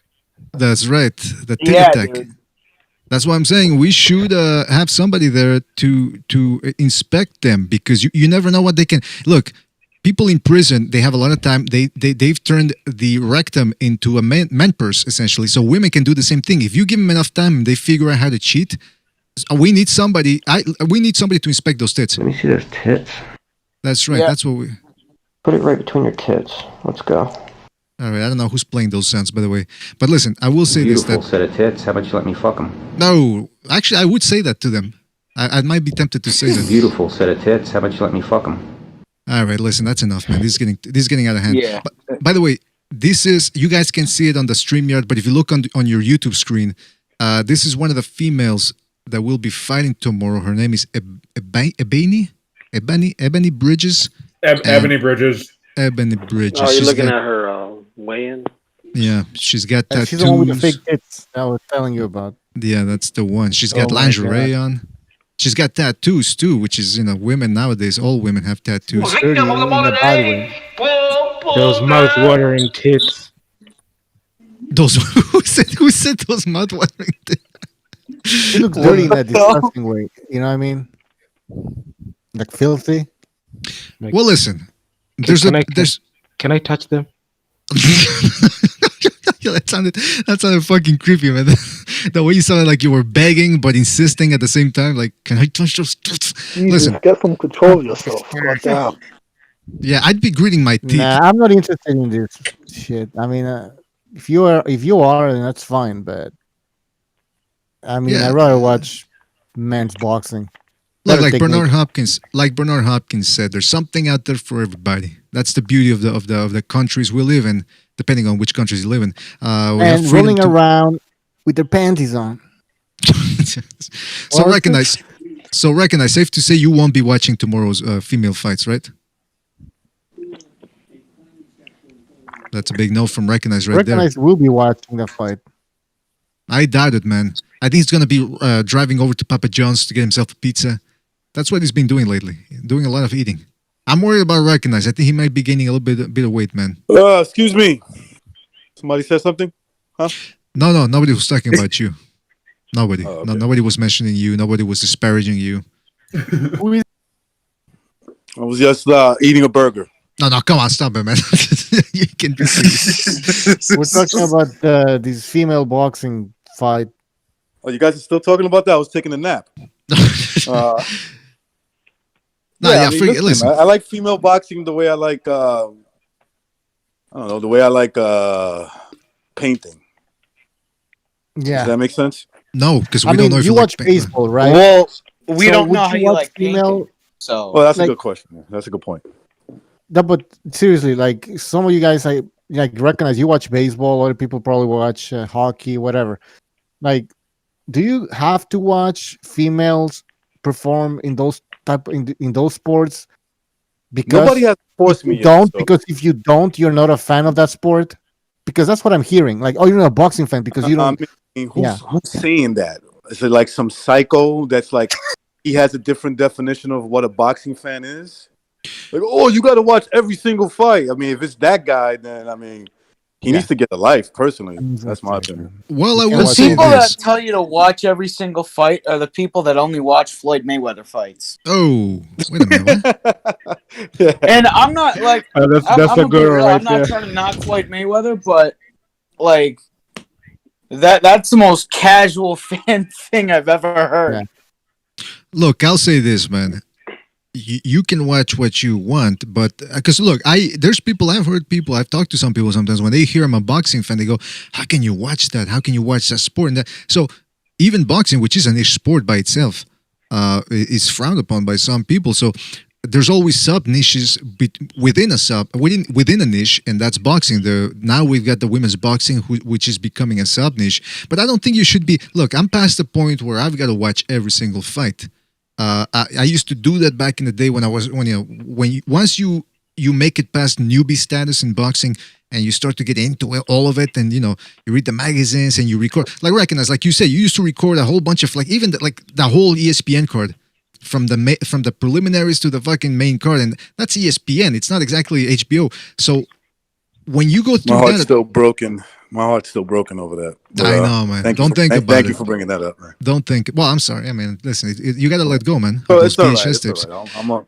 I'll get through it. But you know what I'm saying, right? Like at some point you watch a lot, and then at some point you got to dial it back because you get older. I used to watch the USA networks, Tuesday night fights, Thursday night fights, whatever the fuck fights. Yeah. I used to watch all of those. I had like all three of Bronco McCart versus Winky Wright. All right, you're going too far, man. That's too much. Just to give you an example. Yeah, you were crazy back then. Is what you were saying. I was crazy back then. Yeah. No, but I agree. Look, listen. At some point, are you gonna show up to some of these female boxing fights with a Bible and tell people not to watch it? No, because well, first of all, I will carry a Bible wherever I go, but I'm not, watch what you want. I don't judge anybody based on that, because like I said, there's people that judge us boxing fans as degenerates, which we are, by the way, we are degenerates, but we're not completely senseless. We appreciate the art of boxing too.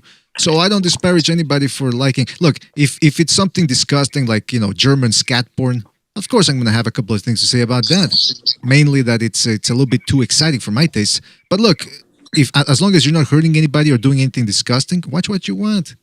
What do you want from me? It's no skin off my back. Absolutely. Speaking of skin, we've got there's a lot of people that got a lot of skin in the game when it comes to the Smith versus Vlasov fight, which we were talking about. I don't know. I'm curious to get your point of views, fellas, on this, because I think Beterbiev, I see a little bit of give in him, meaning that if things start getting a little bit too rough, he might, I don't know, like he's got a bit of Kovalev inside of him. What do you guys think? Am I making too much out of the Colin Johnson knockdown, or what's your opinion? He had a lot of problems in that Innis fight. I mean, he looked lethargic. He looked all of his 36 years. He had trouble keeping that guy in the ropes up until about like the 6th round. I'm sure Canelo will bring out the worst of him. I mean, because he brings out the worst of everybody, right? Like, he's so great. He's just fantastic. Yep. He does it all naturally too. Here's the most important thing: he does it all naturally. That's right. He's an exemplary fighter. All those rumors, fuck out of here. They don't exist. Now, what fight are you guys talking about? Beterbiev as whether he's got heart, and whether if Smith wins this Saturday and he fights Beterbiev, can he make Beterbiev, I don't know, not quit, but push him to a point where he's no longer comfortable and loses the fight. Oh, okay. So, I'm not awfully familiar with these guys. Smith. No, this is Joe Smith. This is Joe Smith Jr., right? That's right. The third. Joe Smith Jr. the third. Yeah. I only saw his fight with Hopkins when he got completely obliterated, or when Hopkins got obliterated. I think he got knocked out of the ring. That's right. Or something. Yeah. Okay. But yeah, I'll be honest. I haven't been a boxing fan like nearly as long as you guys probably have. But yeah, no, I'm You're looking forward to the Smith Jr. fight. You're looking forward to the Smith Jr. fight, or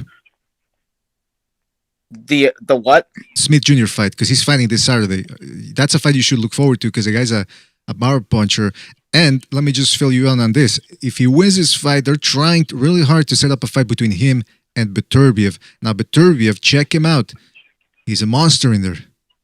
And yeah, I've heard of him. You should have heard of him, because he's a monster, man. He's the type of guy that you would find under your bed. So what I'm asking here for you fellas is, Well, actually, he's a guy he looks like a guy that could be living under a bridge. Forget a bed, a bridge with the fucking beard and the shaggy clothes. But look, what do you guys think? Do you think Smith? Don't discount Vlasov though, BDA. He's a pressure fighter. I thought he was getting the best of Ramirez. Yeah, I mean, Ramirez Ramirez is almost a hype job. It's been how many years has it been since they're always saying, "Oh, Ramirez, one more fight and he's gonna make it. One more, fight and he gets a shot at the glory." And it's been he did sign with Golden Boy. They're trying to organize. Beeble is going to take a fight where he just gets rounds in because it's been 2 years, and since Beeble's with Matchroom and Zerto is with Golden Boy, they're going to try to have that fight late in the summer, is what I've heard. And then they're going to try to set up a unification between the winner of Smith/Vlasov, versus Beterbiev, and the winner of Beeble versus Zerto. Huh, that's interesting. Okay, I got you. So they're making moves for him. But like Gonzalo said, Vlasov is a good technician in there. Nothing fancy, nothing that makes you go, ooh, ah. So he could potentially pull off an upset, man. So that's what I'm thinking. What do you guys think? Puts a lot of pressure. Puts a lot of pressure, BDA. Well, I don't know about a lot of pressure, though, Gonzalo. He's not exactly a come-forward fighter. He's more of a distance, mid-range, actually a long-range fighter. But he's not moving back. I think that's what you mean by pressure, right? Yeah. So what does everybody else think? Like, recognize, I'm curious to get your thoughts on this, man. Do you think Beterbiev has a little bit of give in him? No. You think he's a stone, a rock? Yeah, I think in reality he kills Canelo, but the way boxing goes these days, maybe Canelo beats him. No, forget Canelo, man. Forget Canelo. Smith Jr. or a guy like... sorry. Smith Jr., man. Whew. I think that's going to be a deadly fight, man. A deadly fight? That's going to be a deadly fight, yeah. I think Smith wins. I think it's going to end bad for... I'm definitely watching that now. Yeah. I think it's going to end bad for Joe Smith in the end. I mean, Dinus was game, but he just didn't have the punching power to put a dent in Beterbiev. If you got somebody that will exchange punches with Beterbiev and can carry some pop, you can hurt Beterbiev. Not just because he's been dropped, but like I mentioned the other day, he's a little ponderous with his punches.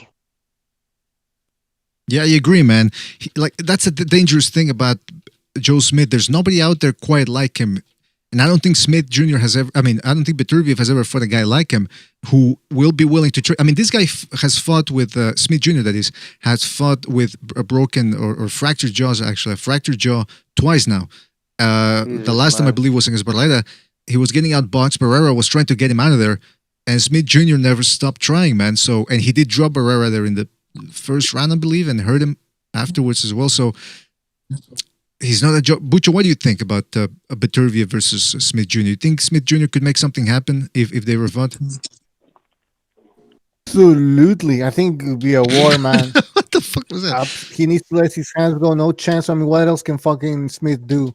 Beterbiev, pick his shots. He's harder than Smith. He would be the favorite. But I mean, you don't know with Smith, man. You don't fucking know. Remember we talked about it last time. Smith struggles with boxers like Bivol, that move around. Smith isn't able to judge distance properly. That's why he doesn't let his hands go. He's too scared. You really need to stand in front of the guy. Then he gets confidence and starts throwing punches. So I don't know. It depends on Beterbiev how he decides to fight.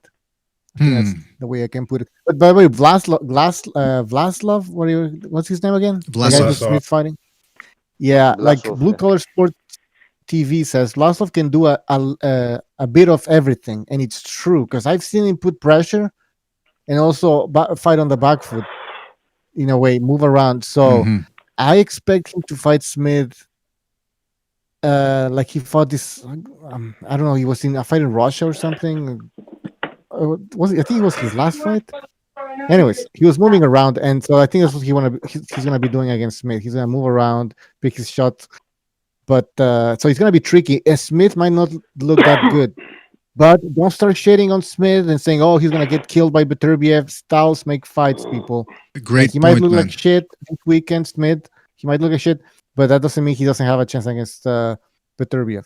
Great point, Bucho. Great fucking points. By the way, don't forget to join the Discord.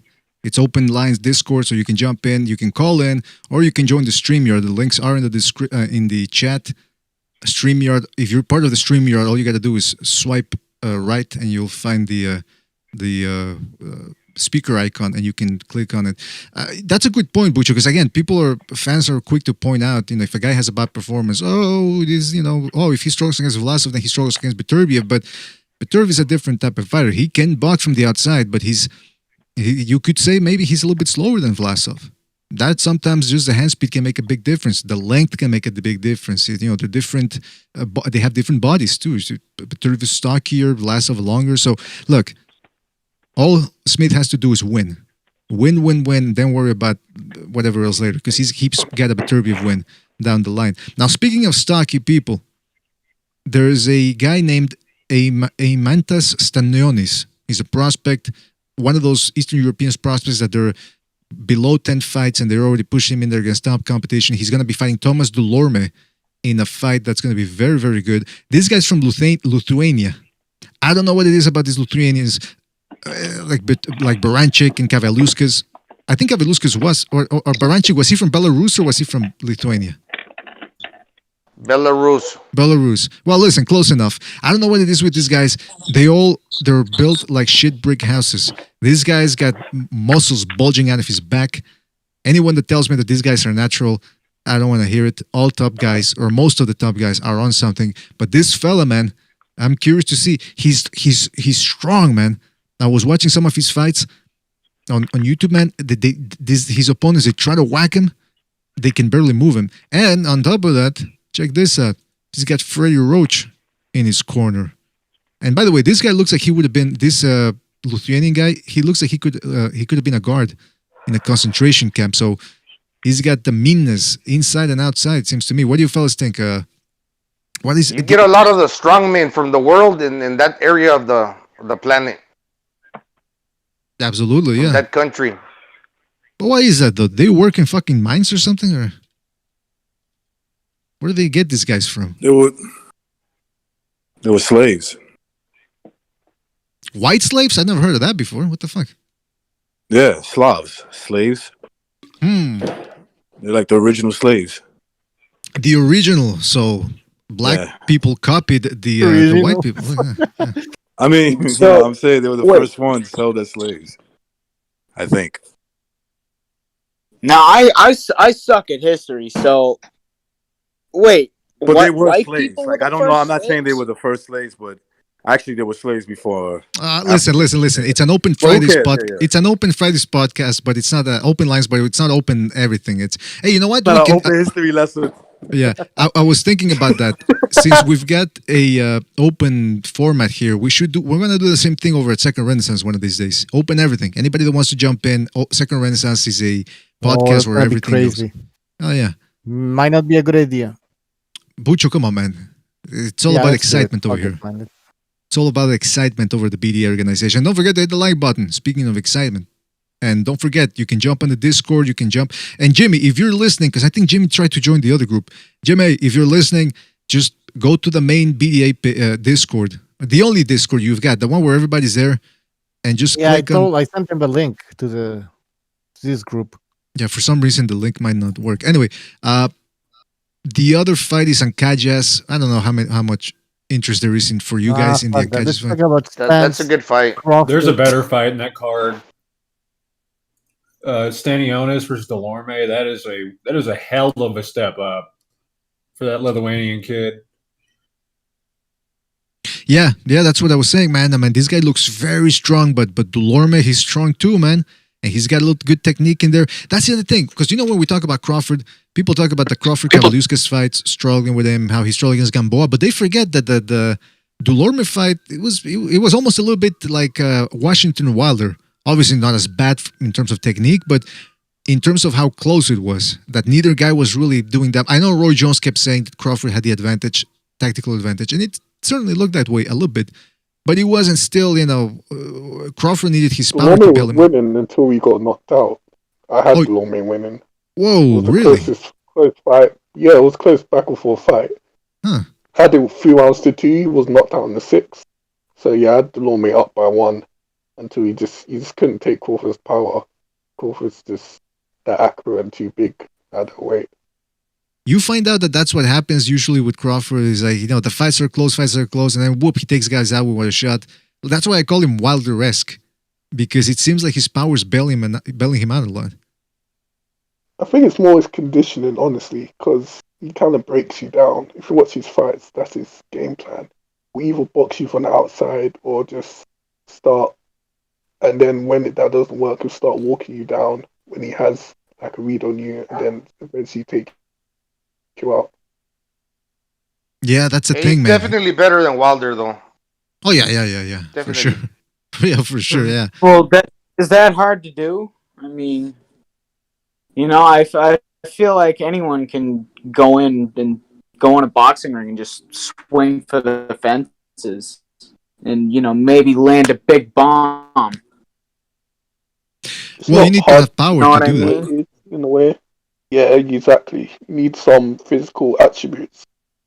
Well, I think the way, like, why Wilder could get away with it for so long before the Fury 2 fight was because of his height.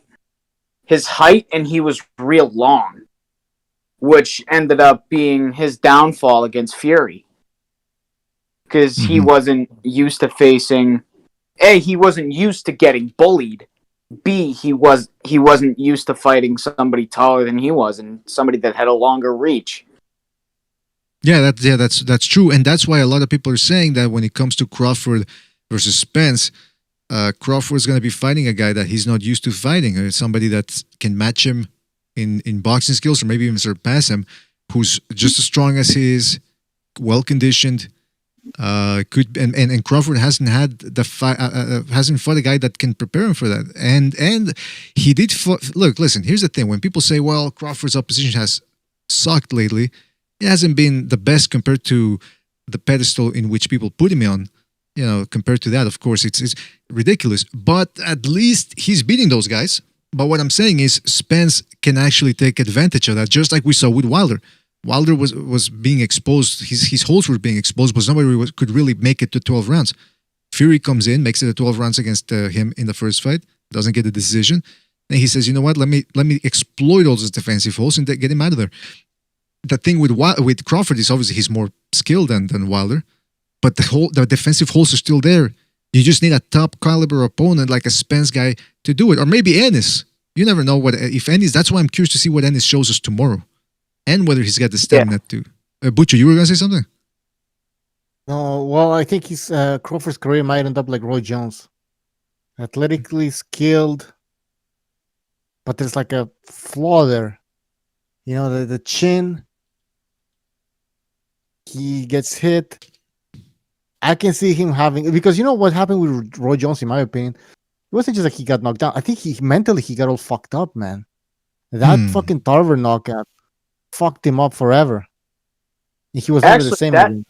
That's how Tarver got the role of Mason Dixon in Rocky 6. Yeah. It That's was true. supposed to be Roy Jones that got it, but after that devastating knockout, Stallone picked Tarver.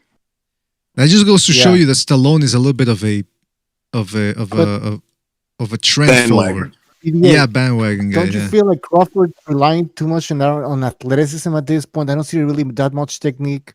He can take a punch, and that's all. That's to his advantage. We look at the Kavaliauskas fight; he's just fucking throwing like punches, like he doesn't give a fuck. He gets hit, whatever. But so he's still winning because he's athletically superior. He has a chin. Mm-hmm. But if he ever fights a guy like Spence, like he's gonna really like have to change his game plan, and like I said, he's gonna end up fighting timid and scared, like in that post-old fight. But is that enough to beat a guy like Spence? No. Yeah. Because Spence will capitalize on that the way Posto couldn't, basically. Yeah, that's it. Yeah, that's the thing. That Postal fight is still something. Go ahead, Gonzalo. He might not have even won that fight. Some people claim, so it's thing like is Spence will keep on coming. Yeah, that's the difference also. Yeah, it's interesting No. that Postal was the best opponent he's faced in the last 5 years, and it's one of his worst performances. Like, what does that tell you? You know what I mean? If he could get Spence when he's hitting Spence and Spence don't get his get back and he could do it for like a long duration, I like to see what happens. Because every time I've seen Spence get hit, comes right back, bro. That's the one thing he has coming for him. Maybe Kell Brook in the first 6 rounds froze him out. You know what I'm saying? Like, in other words, he was catching him with 1-2s, and Spence maybe didn't respond in certain spots. But for the most part, I've never seen him like just don't get his get back. And I wonder if I don't think Terrence Crawford could handle that, where he hits a guy and the guy just comes right back, catches him with something. It's a good point, Yeah, man. I feel like that's going to be Terrence Crawford's downfall. Yeah, me too. Look, the downfall is there, man. The downfall, the signs are there. The seals are being broken, and it might be Armageddon time for Crawford. Maybe that's why. I don't know if he's the one that doesn't want the Spence fight or vice versa. Oh, by the way, fellas, hold on a second. We got a phone call. Let's go to. Hold on a second. 978. You're on the air. 978. What's on your mind? It's me, you donkey. Oh, Jimmy, what are you doing, man? I don't fucking know, kid. There's no way I can get on this motherfucker. Like my name's fucking We're on Stanley or something. Anything goes, man. So you gotta go to the BDA. I sent you a link on Twitter and Yeah, right. on Discord. It took me to that Discord line, that thing. But I couldn't. There was no phoning. All right. No, okay. You gotta swipe left or right. Success, well, let me put it this way, man. Fucking Keith Thurman's a clown. Okay, I just wanted to say that straight up. The shit come out of that fucking kid's mouth. He's a fucking clown. Listen, he took a beating. All right, he lost that fight to a 41-year-old Filipino. I mean, great all-time generational talent, but still a shell of what he used to be. Imagine the skill set of I don't know, 2008 Manny Pacquiao. Would have fucking hit with that kind of spring and power, would have fucking took his head off. The fact that he come out after and like a punk. Listen, you want to make excuses for yourself, that's one thing. Whatever. You want to say, oh, injured, this. You just want to talk to trying to, build yourself back up, whether it's for your own self or your fans. But to come out and lay that fucking, well, he hit harder than anybody I've ever been hit before. And like you said, like he phrased it, he inferred that fucking he was probably on something. Oh yeah, no, he said straight up, we weren't drug tested. Hit harder than I've ever been hit before, we weren't drug tested. Manny Pacquiao is on steroids, obviously fueling, and he's not stupid. He knows that's been the LDBC's cry from gate, from out the, there's a juice head. So he just tied himself right to, dude, listen, fuck him. He's a clown. He's inactive. He was one time fucking back in Obama's first fucking, term. Please. What a fucking. So Jimmy, you don't feel any sympathy? Like, no sympathy for that guy? Years and then, what's that? No sympathy for that guy for having accepted the PBC terms? Because everything was fucking lies, dude. Too lies. He lies a lot. Remember the fuck got caught in that car accident lie? We never produced nothing. No doctor's reports. There was no. All right. He said he was in because people checked, right? He was in his hometown, right at the time, Clearwater, when he supposedly had that accident. Yet there was no police reports on accidents involving him. And Yeah, because you got. He was injured. It would have. What's that, brother? Nothing. And if you were a man, you would have done it now. Go ahead, Jimmy.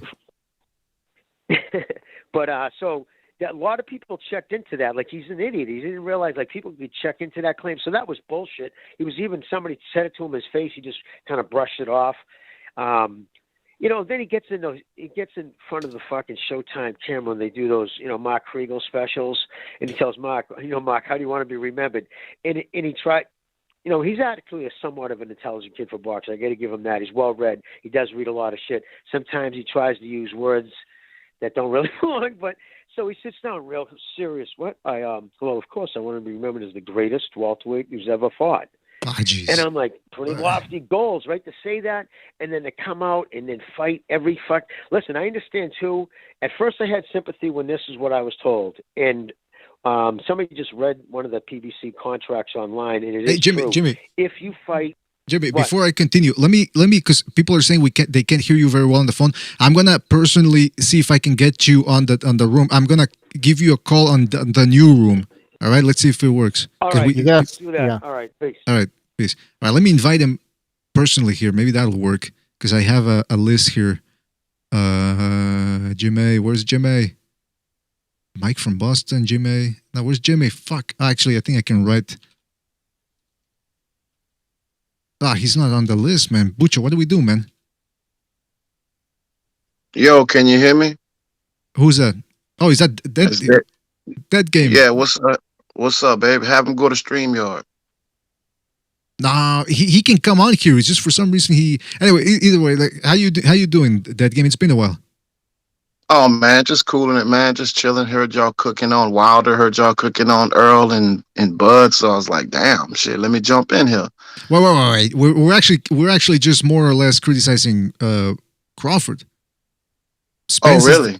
Spence. No, yeah, we're on Spence's side. Look, Spence has been an exemplary fighter for the most part. I mean, he's been fighting Garcia. He's fought Porter. He went to England and fought Brook. Meanwhile, Crawford, if he has to step out of Omaha, it's a big deal for him. I mean, it's enough with Crawford. People are. You've been following the YouTube community, right? That game, you see that people have turned on Crawford.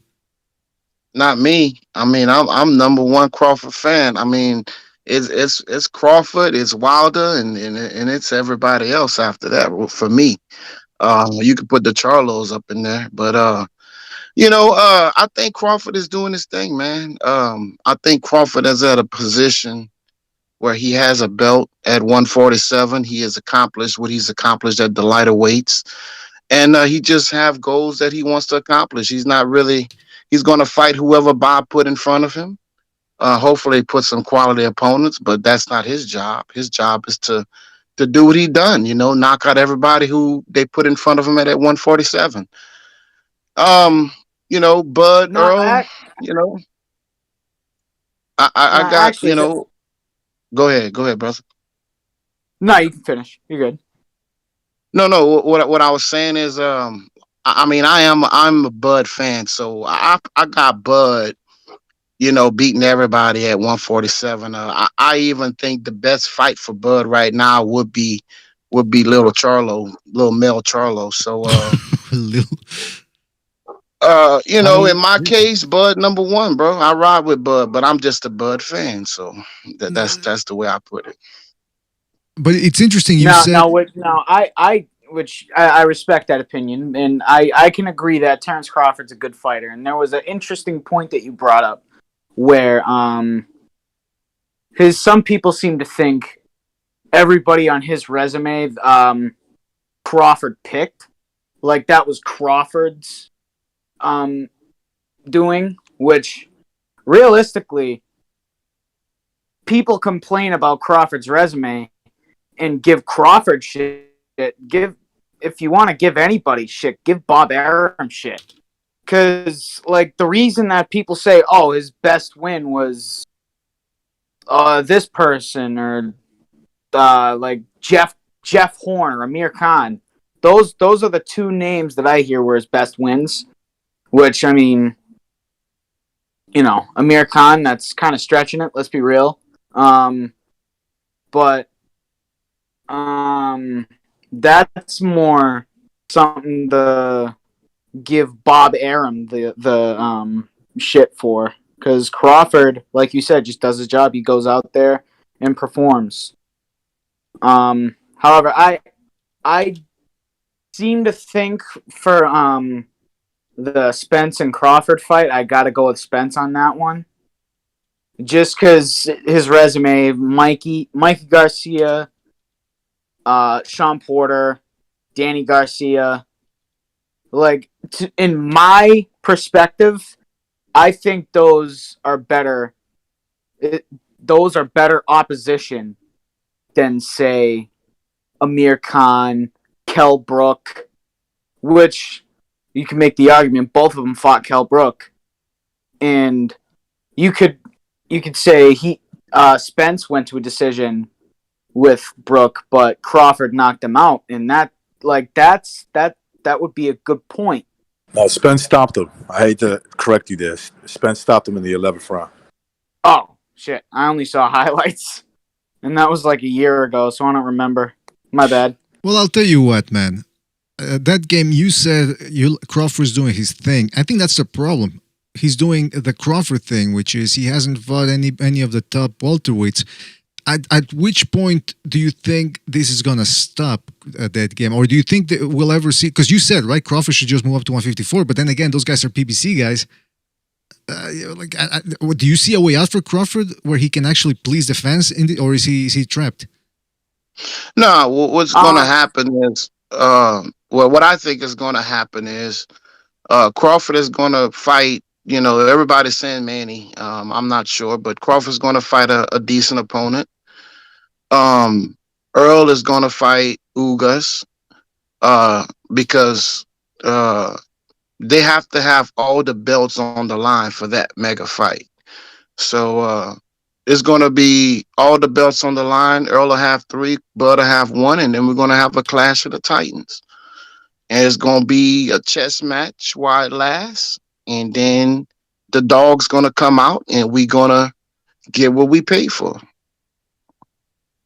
Fellas, what do you think? Is that a good scenario? Can we see it? Can like we finally... my boy DMX said, man. Fucking recognize his baked, man.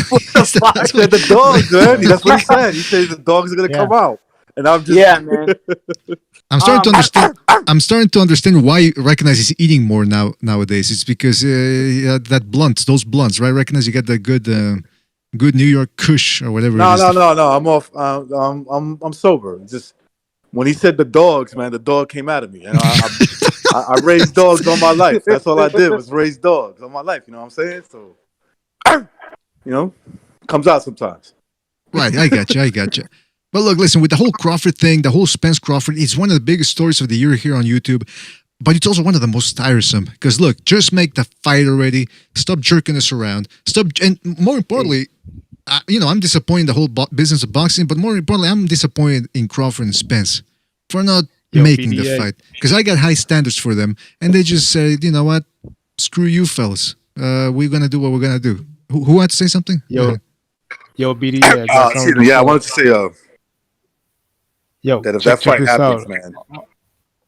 All this talk about Bud Crawford versus Errol Spence is really tiresome, and here's why. I mean, I feel like, okay, I'm a Crawford fan. I'm a Terence Crawford fan. For me, I love Terence Crawford as a fighter.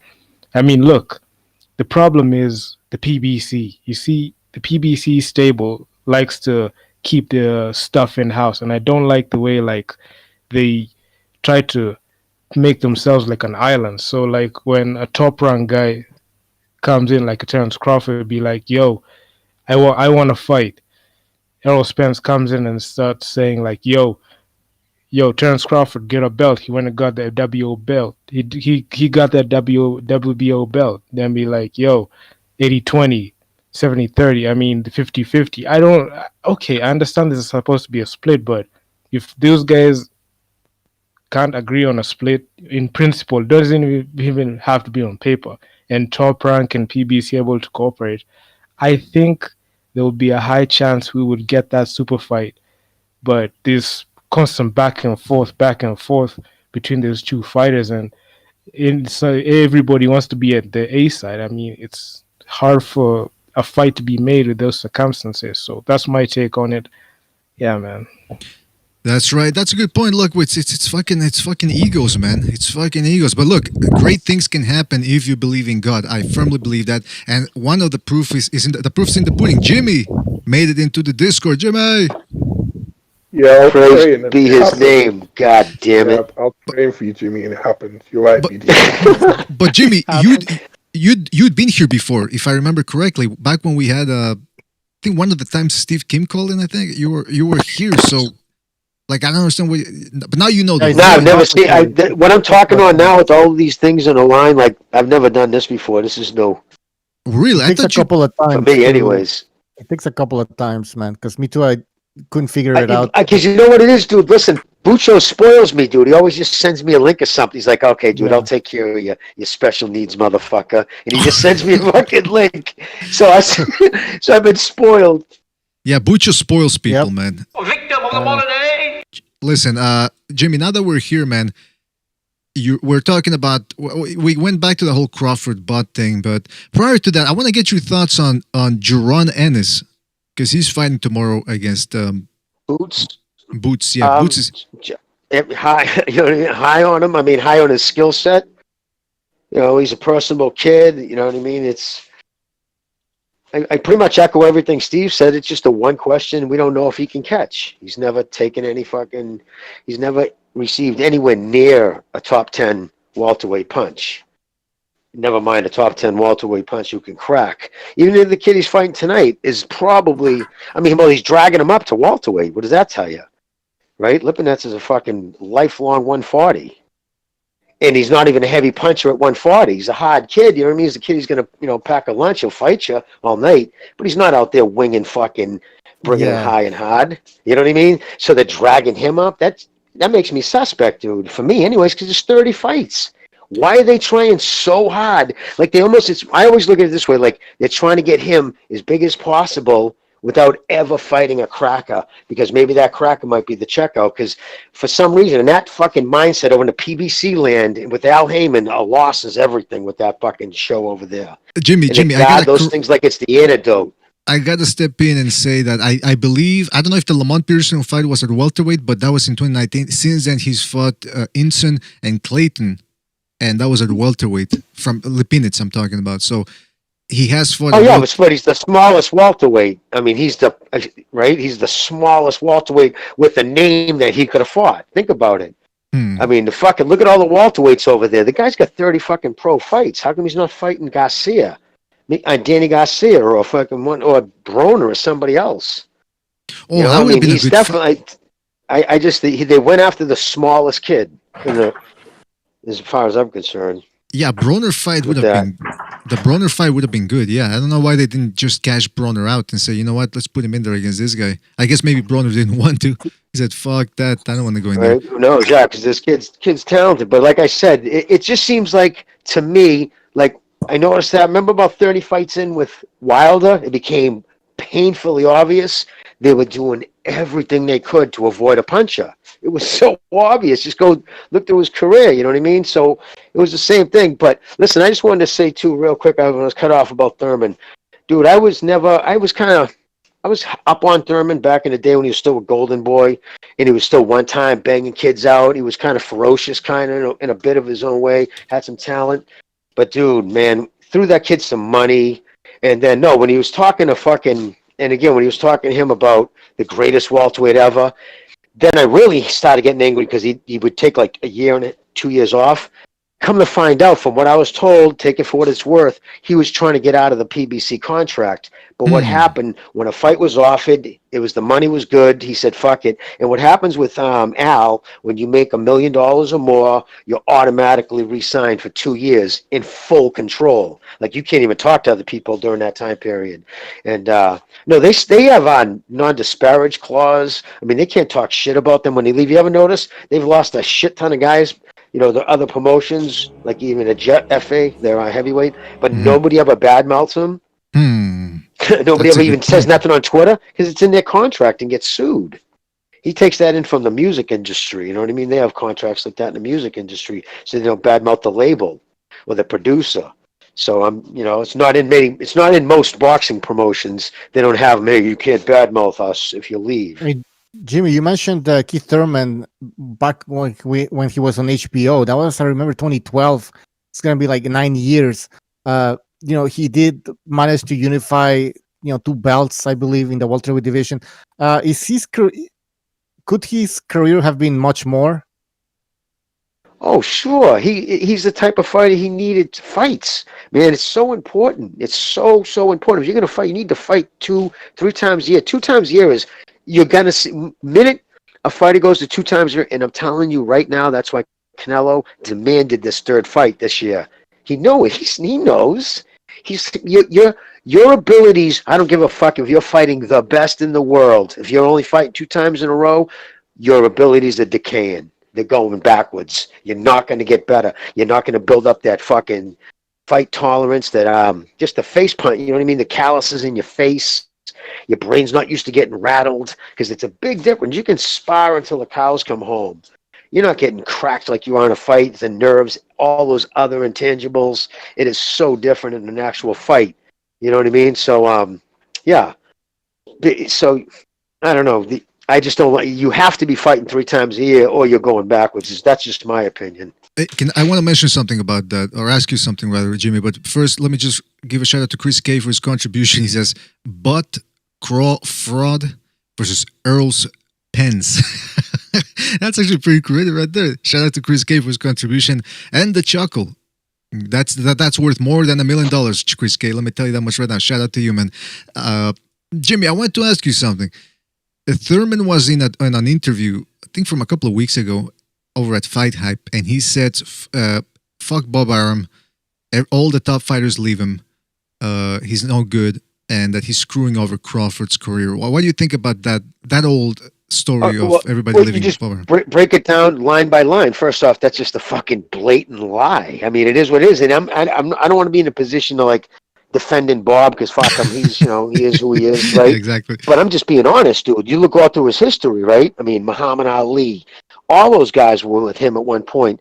Always had a good relationship. Even when Mayweather left, it was on good terms. It wasn't until after he was with Heyman and some bad blood during further promotions that he started, during the Pacquiao negotiations, that they start slinging words. But when he first left, there was no hard feelings because he knew what he did for his career. He thanked them. He got me on HBO 23 times. So Bob does right by his fighters. He puts them in a position because Bob's been around long enough. He knows the fights the fans want to see, the fights that are going to make him money. You know what I mean? Al Heyman came into this with not the right mindset. He just came in thinking he was going to, make his money, protect the fighters, and not have to put them through so much, and then look what happened. I mean, it's been a fucking disaster. I mean, look, all right, their biggest star. That talk has gone down. Remember all the tweets? Fucking superstar, blah, blah, blah. You don't drop by a third in 3 pay-per-views, and Spence has dropped. I don't care how his fans take it. His pay-per-views have dropped by a third. You don't go backwards on your pay-per-views. What does that tell you? That told you that Mickey Garcia was every bit the draw that night as he was. Because it's dropped by a third since. That's a big drop when you're doing under 300,000. So he's not a fucking superstar that they thought he was. And why is that? I'll tell you right now, he had his biggest win, right? Remember, he stopped the kid in Coney Island. It followed something off the Olympics. They had 7 million viewers on TV, so they caught lightning in a bottle there. So people are talking about Spence throughout the country. So what does Al Heyman do to catch that lightning in the bottle? Put him on a shelf for 11 months. What the fuck? Yeah, that was because over there he had so many fighters. It's only selected slots. There's only so much you can do. And there's no promotion. That's not my gig, dude. I'm your advisor. And so just everything's gone wrong. Wilder, just wrap your head around this. An American heavyweight WBC champion was getting fucking less cheers in Vegas than the Fury. That's what I wanted to. I've said that before. Is look, say what you want about Wilder and him having very little technique, blah blah blah. But look, he's young. He was brash, which is what the youngins like nowadays. And he was laying people out. Yeah, the build-up towards those knockouts wasn't scintillating, but the knockouts themselves were. So I always, well, not always, but for a long time I was thinking, how come this guy's not... by the way, Bucho, can we please lower the subscriber alert volume, please? Anyway, yeah, so Wilder was knocking these guys. I'm thinking, why isn't he bigger? And you just said it right there. Look at Keith Thurman. Very good fights with Porter and the Garcia. He was the number 1 welterweight there. He fought those guys. He's not scared. But then what happened afterwards? Okay, injuries, maybe that played a part, but just overall, like Wilder, Thurman, Spence, just mismanagement. These guys should be more popular, and they're not. Because what is it? Is it the PBC? They don't promote, right? Look at the money left on the table, BDA. $60 million still on the table that Wilder would have had if he took that 2-fight deal with Joshua back then. That was $110 million guaranteed zone was offering. Fucking Rock Nation, that was $60 million they offered, wasn't it? I think like $60 million or something like that. $40 million they offered Broner. Since Broner turned that down back in 2014, No, excuse me, 2015. Since then, he's grossed 11 million. So that's $29 million that you don't think that dude would cut his fucking nuts off for right now? So Heyman's fucking even advised these guys wrong. And because he's not a promoter, he leaves these guys to promote himself. So what did Wilder do? He tied his fucking, he tied his ship to a fucking bunch of insecure YouTubers. And said stupid shit. Like, he thought he was promoting himself. I want a body. Dude, I'm telling you, I know a lot of people try to defend that shit, but that was grotesque. And I'll tell you, who was the most offended by that was other boxers. That pissed a lot of people off, dude. That's just an ignorant thing to say. You know who actually defended him or sympathized with him was Caleb Plant. Caleb Plant said, "Hey, look, it's boxing." He said, you know what he said? Or maybe I'm paraphrasing. Yeah, I am paraphrasing, but I can't remember the exact quote. He said, "Look, if a fighter died, if I killed a fighter, I wouldn't feel bad about it because we both agreed to go in there and do it." So that. What did he say? He said that. He said I wouldn't feel bad about it. Well, I can play you the audio. I can play you the audio. Was that? This guy said he wanted to catch a body in the ring. I mean, who says that? I mean, he said that when someone died in the ring, like a while ago. It wasn't cool. Even the He said it 4 separate WBC times too, brother. investigated 4 that. separate times he said it. So He he had said it, like, opportunities to walk it multiple back, and he times. kept repeating it. Something I like Even is how in the- he was like, Wilder didn't say Even that. before the Bronze Bomber said that. He said that? Them is people, dog. Like, you know what I mean? Yo, Wilder said, bro. Wilder said that even before Thunderdome bombing sees it. Savant's fight, bro. And he also said that when he said it, he's on record. But I didn't know that he'd said that Wilder didn't say that the Bronze Bomber said that. First of all, that's in the third person. That's a little ridiculous right there. I mean, yeah. That's ridiculous, bro. Ridiculous. You can't be two people. You're one person. You cannot be separate. You cannot be the Bronze Bomber and Deontay Wilder. Those are not two different people. That's one person. So only The Rock can do that. Only The Rock. Everyone else tries to do that, then it's cringe. That's one thing. But blaming an alter ego you apparently have because, I don't know, you're a boxer, I guess. Like, after you say something that fucked up, like, that's not it. Because, like, he might be Floyd Mayweather says, "Oh, Floyd Mayweather this, oh, Floyd Mayweather that." Wilder's an idiot, bro. Okay, well, you know what? Listen. I'm a Christian, and I believe in judging with a certain set of standards. But you have to have good standards, because otherwise those standards could return back to you. And if you judge with too harsh standards, then don't be surprised if other people judge you harshly. So I'm trying to look at this from both ways. First of all, look, boxing is a brutal sport. It's a violent sport. People talk smack. So I agree that sometimes things like this are said, but that doesn't make them right. Now, do they? Now, in this case, I want to play you a guy who's Caleb Plant, who's trying to look at it from Wilder's side. And just to clarify, we're going to listen to this to see exactly what he said about him not feeling bad for killing somebody. Hold on a second. I don't mind dying in boxing. I'm like being real right here. I don't. If I die in the boxing ring, I'm happy with that. I'm cool with that. First of all, how can you be happy if you're dead? But anyway, I accept that. Yeah. You know what 90 seconds. I'm saying? I just go be with my daughter. I'm cool Wait, with don't that. think you have like a daughter or a son or something? yeah, but I don't think he cares. I think he's like he reminds me of DJ Magic Mike. I don't know who that is. What the fuck? All right, hold on. It's like a fucking. Nobody wants to die like that, bro. I mean, you can't say that. You can't say that. Well, actually, I mean, is he trying to act seconds. tough? Is he trying to what? Act tough. Perhaps. Let's hear what he had. Like. Personally, if I'm fighting somebody and he dies, He dies. That's not what I want to happen. But I'm cool with that. Like, how? I mean, is he talking smack to trying to sound tough, or do you think he really is that? Because again, Jimmy, you've said it before, right? Some of the things he did after with his ex-wife, whatever, they weren't exactly the most wholesome things. dude's a clown show. Seriously, I never liked him to begin with, and that's self-rob. You know what I mean? Hubris to try to convince himself. You know what I mean? You can hear it in his voice. That's to say something like that. To say first off at 26 years old, I'm ready to die. Shut the 10 fuck up, seconds. dude. If they said you have an aneurysm, he'd be in the fucking emergency room, fucking crying. Man, what are you gonna do, man? You're gonna save me. Shut. You fucking act like. Who are you trying to convince? You're that hard, dude. You're like the modern day Spartan. You're ready to go out on your shield, huh? Hey Jimmy, just real quick, you're sounding very. People are having hard on the Discord. People are having a hard time hearing you. I hear him fine. Oh, you do? Okay. Yeah, I hear him like pretty good. Yeah, Bucho, I think if I boost his volume on Discord, then people on Discord actually hear. I don't know how it works. But sorry, Jimmy, go ahead. All right. All right. Yeah. No. If I can change back to something. No, you're good. An issue. Well, just speak closer to right. the microphone or whatever. A little bit low. No, I got this motherfucker right to my face. But yeah, no. Caleb Plant's another one. He's another paper tiger, another paper champ, dude. Whiskey thin.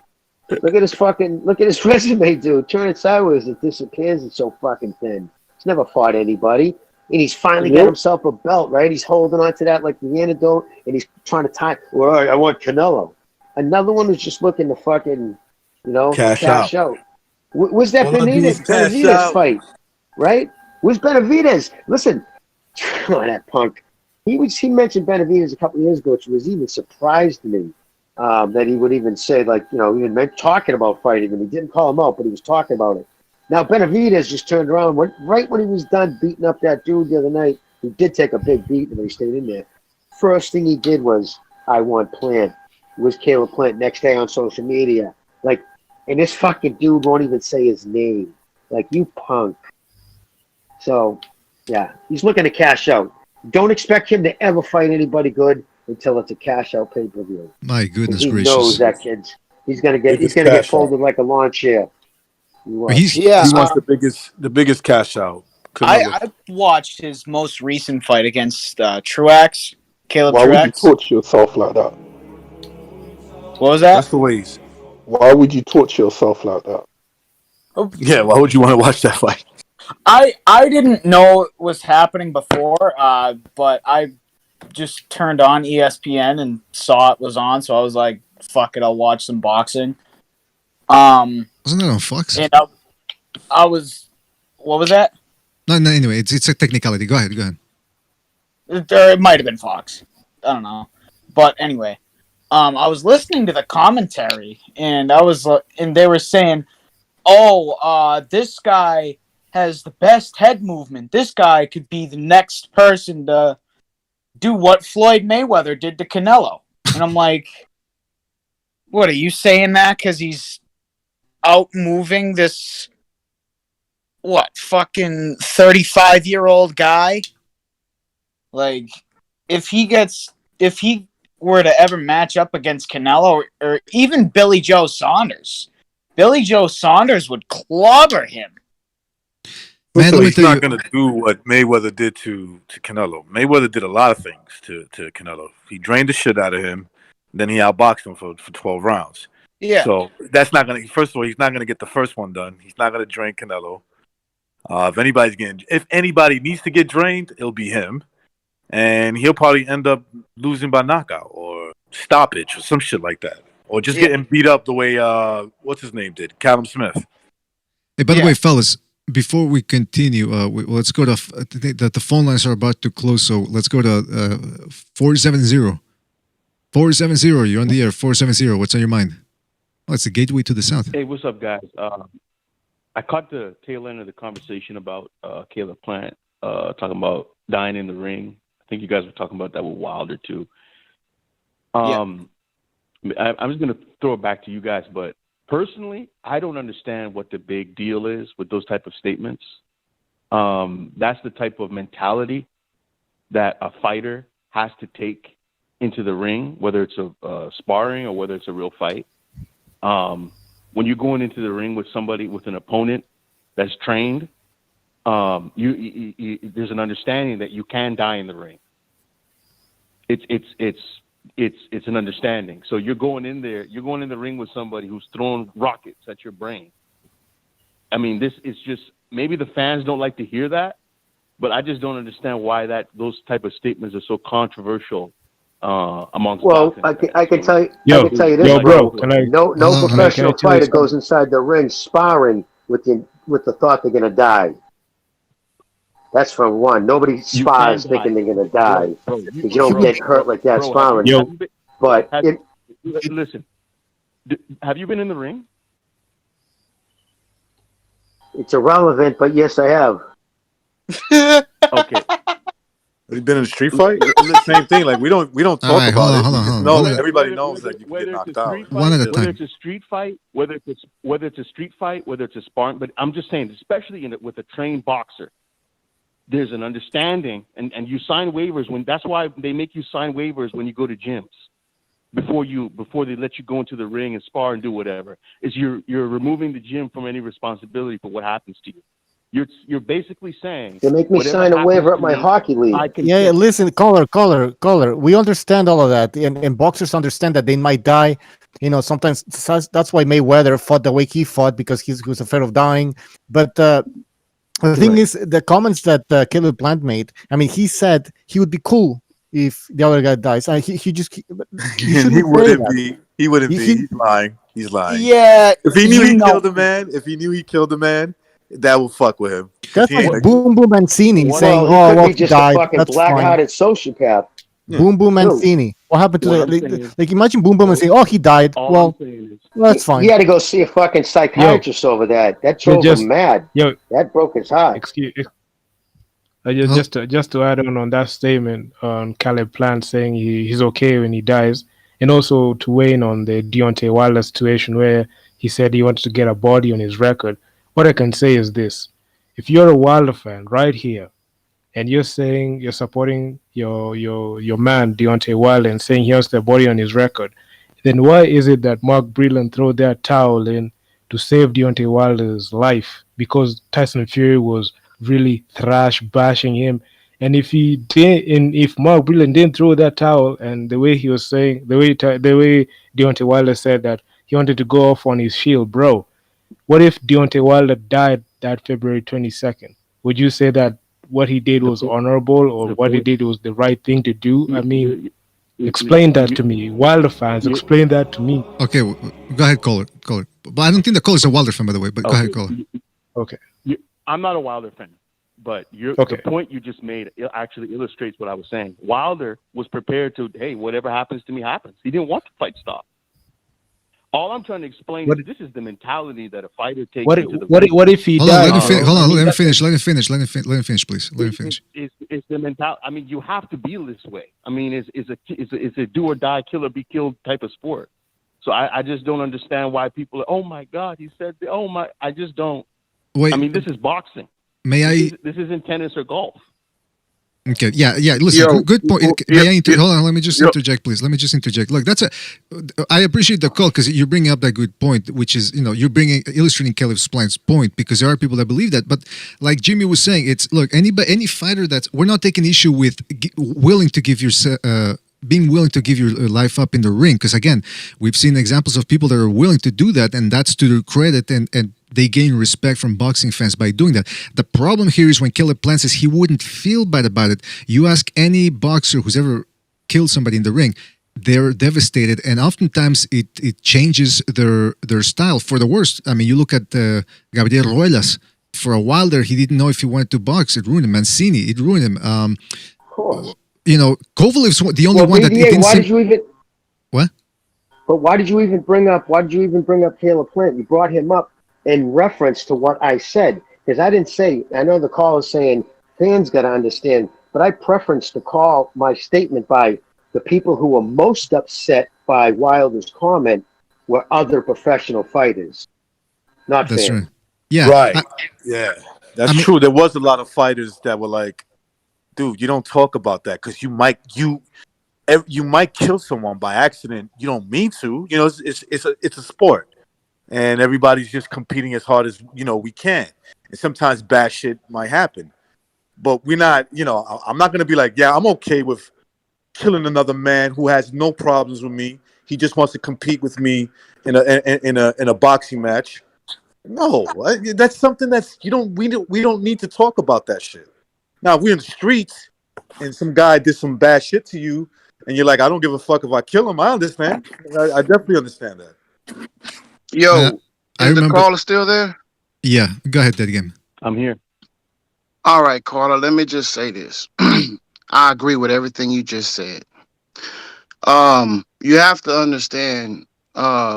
When you on the YouTube communities, you're gonna find out that there's a lot of communities that have their favorite fighters, and they have fighters that they don't like. And this is one of the channels that never did like Wilder. So you're gonna have That's right. people. You're gonna have people in this. Oh, here we go.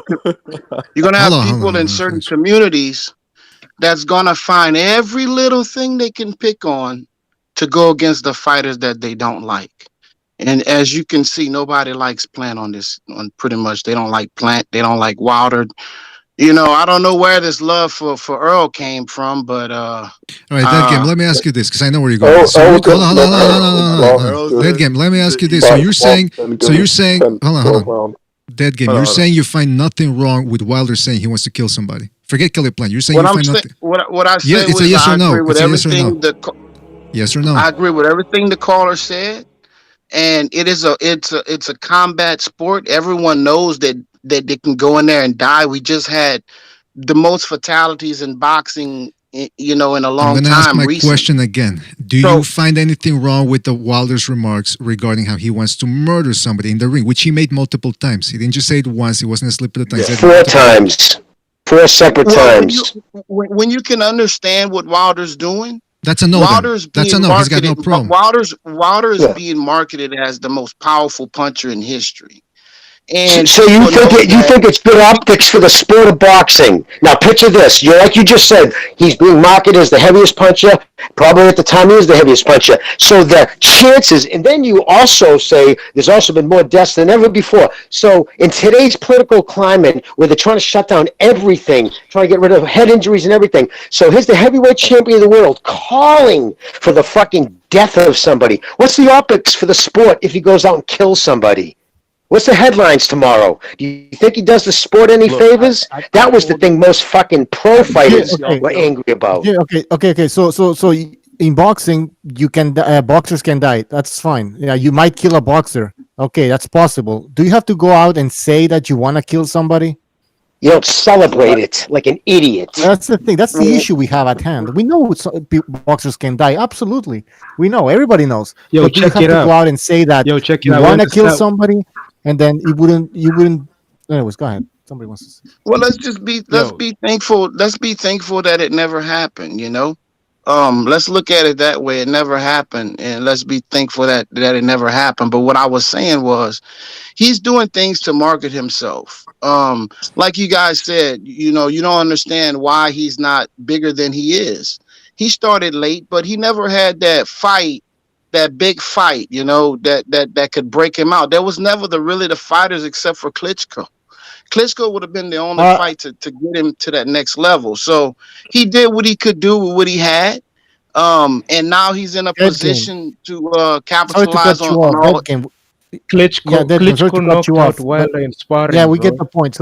So he couldn't do anything else but to say that he wanted to kill someone in the ring. He was out of ideas, basically. Is that what you're saying? He was out of ideas, and he's like, well, the only way I can become popular at this point is to say that I want to kill somebody in the ring. Well, we He's can an- say Wilder's an idiot. Eh. Wilder's an idiot.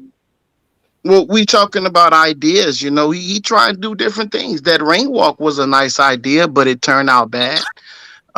So you're he's admitting it trying was to- bad. He was the ring walk heavyweight champion. You know bro. what it is? Dead Game. Well, So how did the you're- ring walk turn out? No, can explain how did the ring walk turn out bad? I don't No, we're not. understand Hold that on, one. no, we're not gonna get into that because that's a whole different subject. But you are admitting then that it was No, a I bad thought he idea. meant the But- head. Is he talking about the weight of the suit? But hold on, no. Dead Game. So hold on. Can I say something? So hold on. So you're at Dead Game. You're admitting that saying that he wanted to kill somebody was a bad idea. What I'm saying, it was what he said, man. I'm Yeah, not but- gonna say it was a bad idea. But you know or what not. happened here? It's You what know- he said. you know what We're happened here? talking. You know what We're happened here, talking Dead Game? about it. We're talking about it right now. Yeah, but you know People what was happened? talking about that had the news. I mean, that had the YouTube news for like months, and it still does. So you don't have was it standards bad or of was what? it good? There's So a big you difference, though, from infamous and famous. Just because your name is being put out there doesn't mean it's good. Maybe there's a reason why he got out-cheered in his own country by a Brit. Because you know what? Here's what happened. Here's what happened. Here's what happened. Here's what happened. Hold on, can I say something? Hold on. I want to say Fury or something. Joshua, I that want to would say have fucking something. happened anyways. I want to say something because the caller, who's still there, by the way, thank you for your patience. He wrote brought up the point where, look, if Caleb Plant said that it's a brutal sport, and to a certain extent, look, it's Caleb Plant says he wouldn't feel bad. That's what he's saying. If that's the way he feels, okay, we can criticize that one way or the other. But that game, you said, oh, we're criticizing Wilder for his statements because we hate him. Well, we hate him, we dislike him because of what he said. That's a big part of it. He said he wants to kill somebody in the ring. He said it multiple times. Aren't we allowed to dislike a guy who says he wants to murder somebody in the ring, especially since there are deaths every year in boxing? Is that so out of whack? You're allowed to say something and then get a reaction in a reaction back. That's just the way it goes, right? So exactly. Let's say you come in there, you try to kill me, and I kill you. I mean, you can't scream like a bitch. Oh, he killed me because he ain't like me. No, I killed you because I had a feeling that you were going to try to kill me, and so just me doing my thing, I ended up killing you. So that's basically what I feel about this, man. I feel like maybe Mark Breland should have thrown the towels that Wilder could be that body that he wanted to catch. He should have, because he was going to get. Listen, the reason why he stopped. He shouldn't have. He shouldn't have. I feel like maybe Mark he should have Breland, not. Maybe he should have not, because he was looking. Listen, caller, hold on. Maybe he should have not stopped it for him being a bitch after the situation and throwing him under the bus. You could just simply say, look, I know my trainer was looking out for me, but I don't need that. I got it, But the way he went about it was, a dude whose pride was broken, who got exposed as this killer. I'm a killer. Nobody could beat me. He got beat the shit out of, which, most of us that didn't like Wilder, I'm one of them, always knew that he was a scrub. We just waiting for the right guy.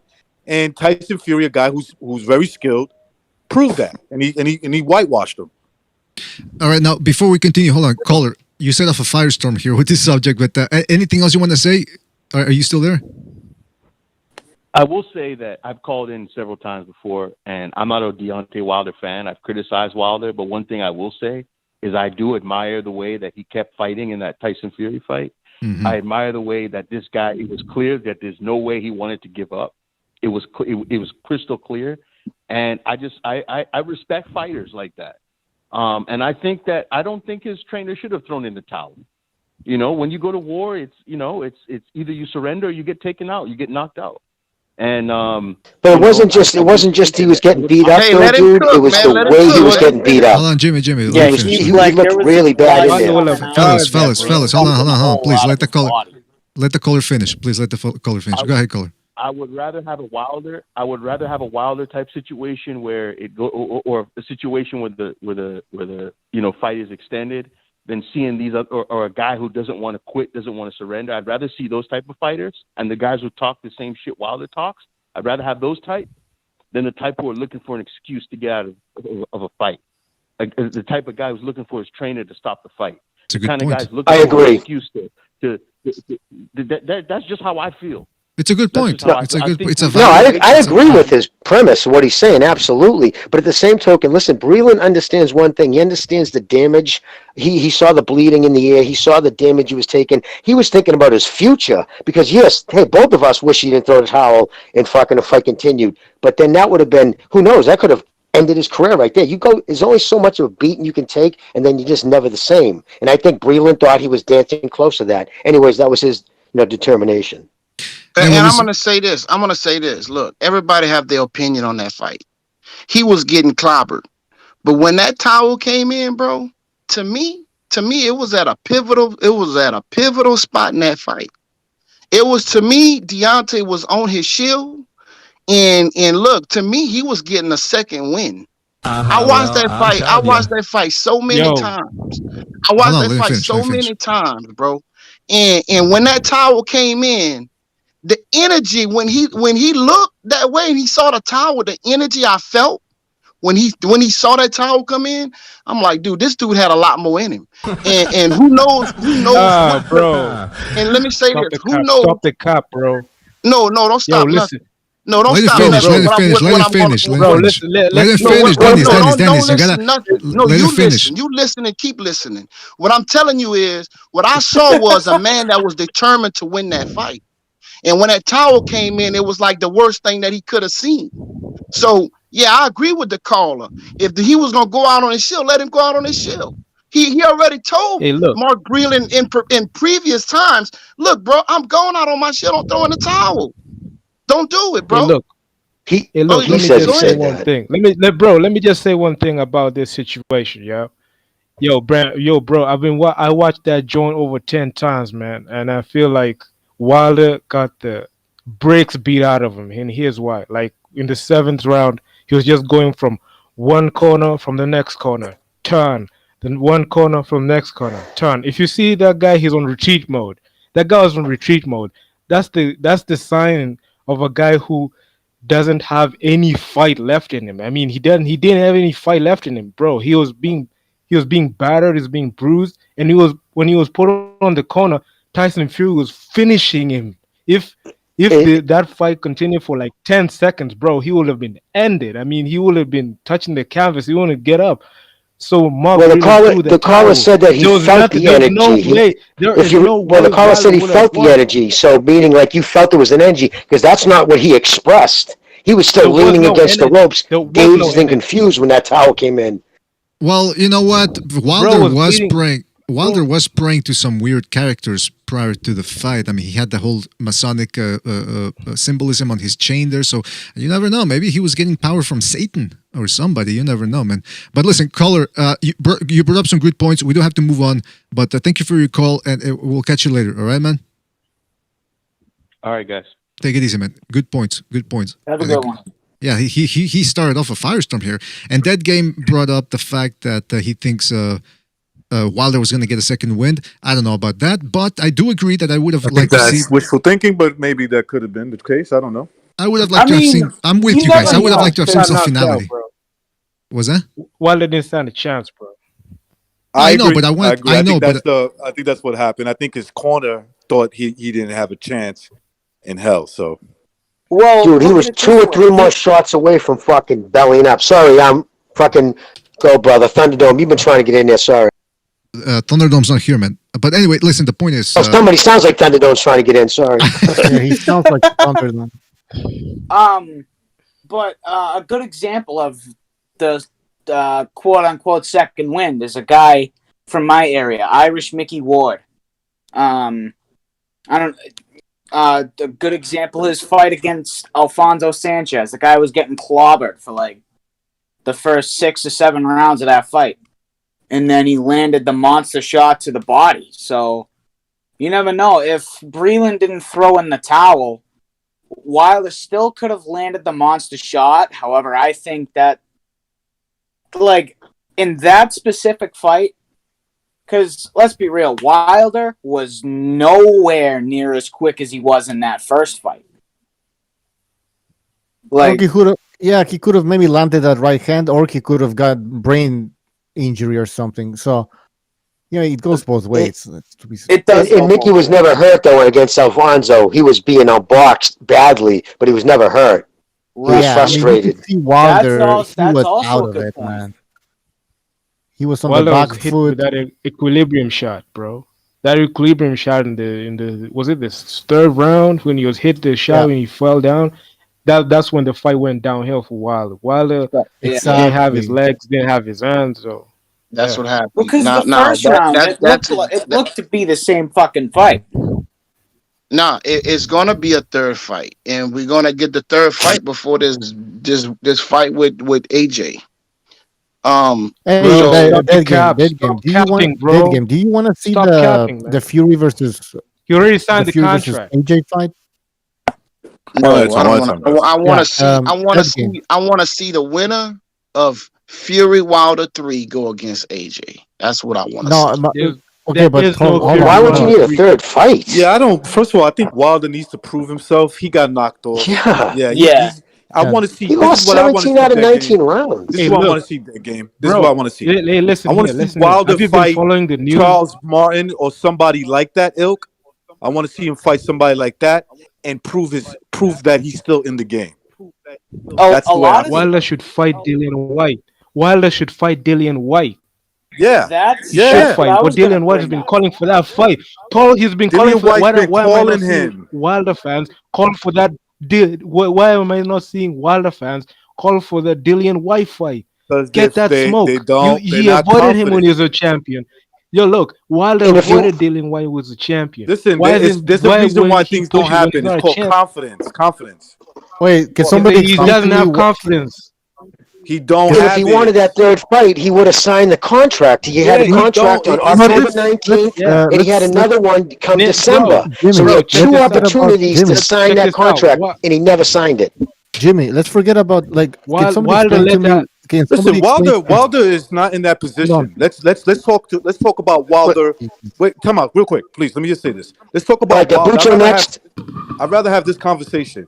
Let's talk about Wilder in the position he's in now. He's not a champion. He's a contender. Let's see him fight some of the contenders like Dillian White. Let's see him prove himself. Recognize exactly. I was gonna say. Can somebody explain to me why Deontay Wilder deserves a title shot again? Wait, one at a time, guys. Somebody One at a time, man. explain. Let Bucho talk. Can somebody explain to me why Deontay Wilder deserves a title shot right now? That's what I'm trying to say. He just got destroyed by Fury. Now, the reason we had a rematch was to settle the score, to see who was the best between Fury, and because it was still this controversy. But we saw that Fury was the clear. He's the better boxer. He was hands down way better than him in that fight. Yeah. All right. I even think he won the first fight. This is what you guys have to understand. Okay. Deontay Wilder was the WBC champion for I don't know how many years and I don't know how many defenses, right? 5.5 years, 9 defenses. All right, so, okay. Oh, I thought he had 10. Okay. Well, Wilder, Fury was his 10th. Okay, so he gave Fury a shot. And because Fury was undefeated and the lineal champion, they had rematch clauses, right? The first fight ended up in a draw. Okay. So instead of Deontay Wilder being like, I'm done with Fury, Deontay Wilder took another fight, pretty tough fight. Fury took his fight and moved to ESPN. They signed another contract, right?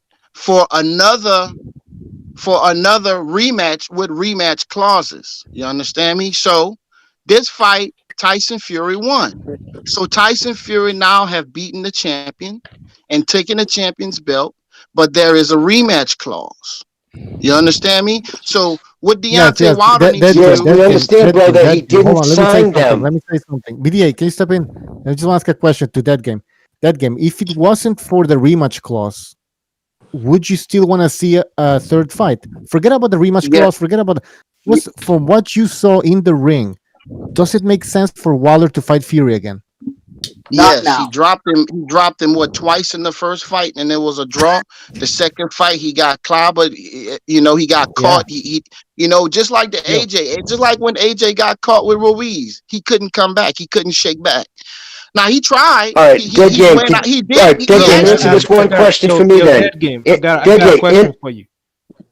Yo, bro, I got a question for you. Dead game boxing. I think. Let me just ask you this question, and tell me the truth.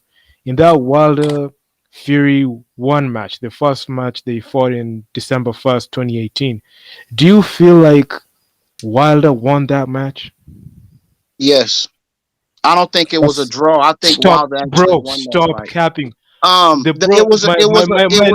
Wilder lost every round. He was given a draw because he was in America. That's the only reason. Listen, bro. Listen, this is what you get caught up into, the little head movement and the little herky jerky stuff. That fight was actually a pretty slow fight. Fury got listen, man. Hey, look, listen, bro. If you want me to answer, I'm gonna answer. Listen, Fury got dropped twice. In a slow fight. where it got to the point where they was trying to be technical with each other. There was a lot of close swing rounds in there. And adding up the two knockdowns, I gave Wilder the win. So you could look at it the way you want to look at it. I'm gonna look at it the way I look at it. All right, now let Jimmy step in here. Let Jimmy step Okay, in here. Jimmy. yeah. Can I just want to say, well, first off, I can appreciate that was how you saw it, but when you're into a boxer, obviously there's emotional biases at play in. So what I do is I take myself out of it. I look at what the credible people, the guys who get paid for a living to write about the sport, and people whose opinions I respect greatly, and to a man, they had Fury winning that fight. But that's neither here nor there. Okay, so let's just call it a draw. Let's even say Wilder won, but it was a close one. So they had to have that fucking second fight to see. Let's answer the question. Was that really a close fight? The second fight, he got manhandled. It was a one-sided beatdown. Okay, yeah. So now you said you admitted there was a for another fight. There was a clause in there for another fight. How can you just continue as a Wilder fan? How can you guys continue to overlook the fact that he had two opportunities by a binding contract? This isn't open for discussion, opinion, anger. He had two dates that contract had to be signed by. He missed the first one, claimed a medical issue, okay, but everybody knew it was the COVID, and PBC doesn't have the money, so they needed that to be gone. So the next one came, and fucking the week that was coming up, Bob did a fucking interview, and he said he has until the 19th of this month, and instead of signing it, he goes out and disparages Europe's largest ethnic minority, called them all crooks. He fucking besmirched, he said he's a cheat, his team's a cheat. So do you really think, so he not only doesn't he sign the contract, but he fucking cuts the man to the core. And answer me, how do you think he deserves by law, he doesn't have a leg to stand on, because it's bound by contract that you even knew was in there, and he refused to sign it. So I just want to hear the explanation. Well, Wait, I don't have to give an explanation, because I think they're in arbitration right now. And no, they're in arbitration for a financial package. Listen, I'm going to explain that to you too, brother. I'm going to explain the facts behind that arbitration. I don't want to carry on until you hear the facts. That arbitration was for a financial package. Jesus Christ. That arbitration was for a financial package Shelley Finkel cooked up. It had absolutely squat to do. Arbitration don't enforce legal contracts. You need to go in front of a judge for that. An arbitrator doesn't enforce that.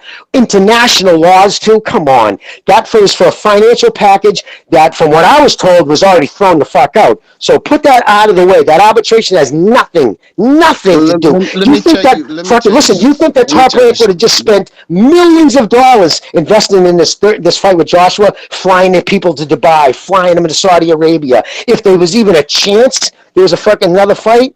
Come on, man. Take your emotions out of it, dude. Look at the facts. Why go to the contract? Who cares about the guys? Who cares about the contracts? It doesn't matter. Listen, Pacquiao, when he fought Marquez, it deserved a second fight. It deserved a third fight because they were close fights. But when it comes to this Wilder Fury fight, like that game, what we're saying is that it wasn't even competitive. The second fight, that settled the score. There's no need for a third fight. Maybe in the future, but right now we don't need that fight. In their mind, Bucho, he signed the contract. What they're not saying is he failed and missed the deadline to sign for the contract. Listen, I understand. Wilder is. I'm not a fan. I'm not a fan of Wilder, but I'm not gonna give him criticisms when he don't deserve them. I've always said this. Wilder is a fraud. That's all he is. He's a fraud. Listen, I understand what you guys are saying. I understand everything you guys are saying, but I don't think you do, because what I'm saying. We have to do. No, I my do. opinion. I do understand what you guys are saying, but what we have to do is we have to sit back and we have to let things play out. There's a reason why Usyk and Joyce is not made. There's a reason why AJ and Usyk is not made. There's a reason why Tyson Fury and AJ is not made. There's a reason why Deontay no fight is made with Wilder.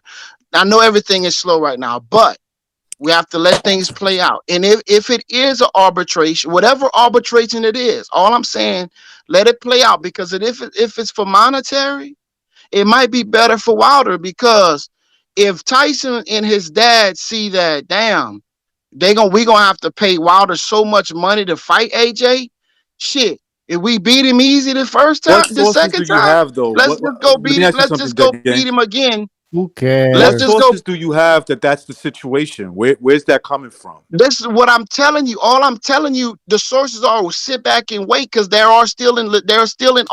From what Whatever I'm Okay, they're hearing, in, this they're still doesn't in it. can I exist. say something? If They are if played indeed, out, though. Listen, Jimmy, these things Jimmy, have played out. Bob Jimmy, Arum has done interviews. He's who described this cares? in detail. People just don't want to listen to what he's saying. Do you understand how much money he's spending right now? And the only reason why Fury and fucking AJ haven't been made, because right now it's going down between Saudi Arabia and Dubai. They don't know which country it's going to land in because of site fee. And they've also already said, Bob Arum has said, even if they had to pay $8 million to Wilder. This is before the arbitration went for the arbitration for a financial package. Even if we have to spend $8 million, that's a drop in the bucket when these guys are going to be grossing over $100 million each. So they have no problem paying him, even if it goes to 8. But I doubt he's going to get anything, because the bottom line is, you know what the judge is going to care about? He's not going to care about anybody's opinion, words. He's going to say, give me the contract. Why weren't these contracts signed? That's all they care about, is the contract. And for whatever reason, song and dance, he can say this, say that. He didn't sign the contract. Like Arum, who's a lawyer, said, null and void. It's over. He is now Hey, free to fight anybody Jimmy, he wants. Jimmy. The rest of this Even is all smoke and mirrors. all right. Even if this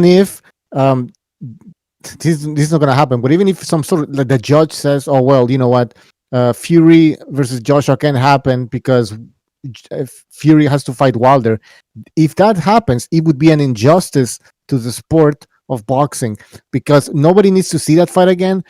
There needs to be a unification of the heavyweight division. All right. And Wilder, he got completely destroyed. He didn't even land anything on Fury. It's pointless. Dead game. You know this. There's no need for a third fight.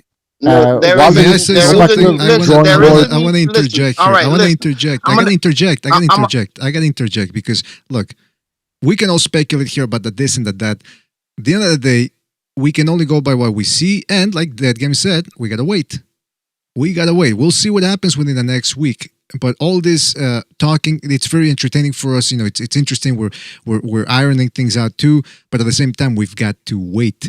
But at the same time, if you ask most boxing fans, and the argument is, of course, it makes sense from a logical perspective, is the fight we'll want to see is Fury Joshua, because Wilder already had 2 shots at Fury, couldn't get it done. Now it's up to Joshua and Fury to get it on to see who the man is. Outside of Wilder fans, how many other people you have heard? I want to see Fury. Outside of Wilder fans.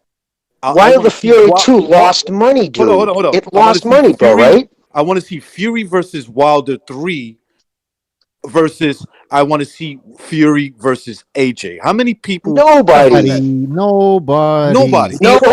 asking for that fight. Nobody wants to see Listen, that third fight. Nobody. Guys are delusional fans. This is why I don't like most Wilder fans. They act like boxing is only them. That's it. Recognize. What about arbitration and the arbitration and the contract and arbitration? This is what they come up with. Like I talked to an LDBC fan, whatever. Listen, Wilder Fury, there's no need for a rematch. And you know what the response is? Well, what about the contract? The contract. Who cares about the fucking contract? At this point, there is no need for a rematch. If you're a boxing fan, you don't want to see another massacre. But Pucho, you also have to specify it, because it's not like the contract is valid. The contract expires, so there's no legal. I know, but I'm just saying. I know. But just because you made it sound a little bit like fuck the contract, but there isn't even a contract. You know what I mean? There isn't even a contract. I know, but I'm saying even if there was a contract.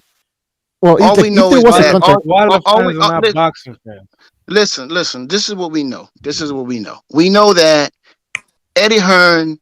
They got mad. The big dogs got mad at Eddie Hearn because he opened his mouth. This is what we know, right? We know that everybody been talking about the fight. Now, we also know recently, yesterday or day before, Tyson came out himself. Tyson made a statement himself, and he said that he giving him 3 days. Now, Tyson also said, Hey, brother, did they mention site fees at all? Did he talk about how much they're offering? No, because the point I want you to right. But I was just going to say real quick, the site fees. Is anybody offering fucking Wilder? Is anybody offering $100, $200 million in site fees to host Wilder Fury? If that fight was to go next, say for some god awful reason they were, that fight would tank. It would, first off, they wouldn't get any site fee money. It's just absurd. No, I agree with you actually there, Jimmy. So for me personally, I think PBC saw that as a loss leader in the second fight, expecting Wilder to win. So they was willing to take the loss, providing Wilder won to set up that AJ fight. But because Wilder lost, I think they've lost faith in making money off Wilder. Yes. So that's why I think the PBC is in a tricky position right now. Sorry to interrupt, man, but we dropped out, man. This is like the 5th time this happened within the month. We dropped out for about a good 2-3 minutes there, I believe. So we lost a lot of momentum. Yeah, man, listen, we lost the momentum here. Sorry about that. We dropped. Now we're back. But yeah, listen, fellas, I think we're about to cut it short then. I mean, to cut it here because it was just going around in circles with the whole. I missed sorry, PSK. I missed what you said, man. But yeah, it's out of my hands here. The fucking internet connection. But no worries. I'll jump on the next time. No problem. All right. Take it. Thank you, man. Thank you. Hit the like button, people. Hit the like. Yeah, well, there's not that many people left. But yeah, hit the like. Why not? Every bit counts. Every bit counts. Hit the like button. Hit the like button, you degenerates. And that's about it. Listen, fellas, thank you for joining us. Really appreciate it. Sorry about the connection again. Yeah, Dead Game says what happened. We got disconnected. The whole thing fell apart. So, but we were about to end it anyway, though. Everything fell apart like Wilder did in the rematch. Now wait a minute. That's not a... that guy is just a Wilder fanboy. He had just had to leave, bro. I like that game. Listen, I like that game. But, he was getting hit with all the bro. He was getting hit with all the facts, bro. He couldn't handle it, so he just left, bro. Well, listen, Dead Game's a good guy. He just today when he said that we were haters, I mean, that's when I said, okay, come on, let's deal with the that was the only negative thing you said. For the most part, he's a good guy, right? I'm willing to agree. Bro, I don't like Wilder. Bro, check this out. Men hold lie, on, let me say this quickly. I don't like Wilder. I make no bones about it. There's a few boxes I don't like. Okay? One of the fighters that I don't like got washed, and I'm enjoying it. What's the problem? All right. Well, listen, we'll continue this conversation. Never let that happen. We'll continue this. Yeah, you're right. Well, listen, we'll continue this conversation on another Open Lines Tuesday. It was, I like the show, man. I like the show. I like it was controversial. You know, we ironed things out. You know, these type of things got to happen every once in a while. You know, every couple of months, dry the blood out. And but listen, that's about it. So thank you to Dennis and Deritu and Guerrero de la Info for dropping by on the. Yeah. Thanks, BDA Boxing. I've been watching your channel. I've been watching your channel a lot. I mean, I've been taking in a lot of the videos recently, and I really like what you're doing, man. Yo, man. Thanks for the boxing content. Keep it coming. Keep it going. It's pretty good, pretty great. Keep grinding. Stay strong, man. Thank you, man. All praise goes to God, though, because He makes all good things possible. So shout out to everybody out there for your contributions. Sure. Everybody that was nice to hear, man. Yeah, all of you guys that contribute to this show, you guys make this possible. You make the stream and the shut up, dude. We come in and we bitch and fucking moan, dude. You guys, you and Bucho put this. You guys hold this shit together, man. Yeah, you give us too much credit, kid. I don't think so. I mean, this show's been great, like bro. To watch a shit show. Thanks for having us on. Yeah, I still want my paycheck. I still haven't gotten it. Hey, listen, you guys don't give yourselves enough credit. That's what I think. But anyway, listen, fellas, thank you for joining us. Really appreciate it. I wish I could go back to thank everybody that donated the super chat, but I can't look at the feature because every time it disconnects, it erases everything except for the last 3. I can thank the last 3 people that donated. Brian, shout out to Brian. Shout out to Truth Sons for his contribution as well. And Truth Sons again, yeah. So those. Oh no, sorry. And get these hands as well. So fellas, thank you. Really appreciate the contributions. It allows us to go on the air and allows us to put these episodes on Spreaker and phone calls and all that. Fucking good combo. Stuff. What's that? Nothing. No, okay. Listen, fellas, thank you for joining us. Really appreciate it. We'll catch you on the next one, and that's about it, man. Gotta get American internet, says Alan R. I don't know what's happening, man. These last 2 weeks, we've been dropping on and off for second Renaissance too. I can have that. You know, I can have it. Just can have it. Anyway, thank you guys for joining us. Yeah. If we stay on the line after you hang up, is Wake and Bake still on here? Yeah. Yeah. Listen. Hey, I was just going to ask him where he was from. That's all. When we hang up, can we still talk? I was just going to ask him where he was from. Yeah. You can still. Yeah. This channel, by the way, cool. Okay. For everybody listening, this channel where you're on right now, the Discord, it's always open. You just gotta click on the speaker icon, and boom, if somebody else is there with you, you'll be able to talk. So that's about it, fellas. Listen, thank you for joining us. Really appreciate it. Shout out to Sick Note Simpkins, everybody that joined us on the StreamYard, on the Discord, everybody who called in. Shout out to everybody who listened. Marcy D, Sick Note, Black Lomachenko, Nanny Boxing, Friendly Fire, Marcy D, everybody, guys, thank you for joining us. Really appreciate it. Shout out to everybody, and take it easy. Enjoy the fights tomorrow. We might stream tomorrow, by the way, after the fights. You never know, depending on what happens. Take it easy, fellas. Thanks for watching. I'm disappointed in everyone. Let me tell you why. It's gonna be all right, Nicky. Go ahead.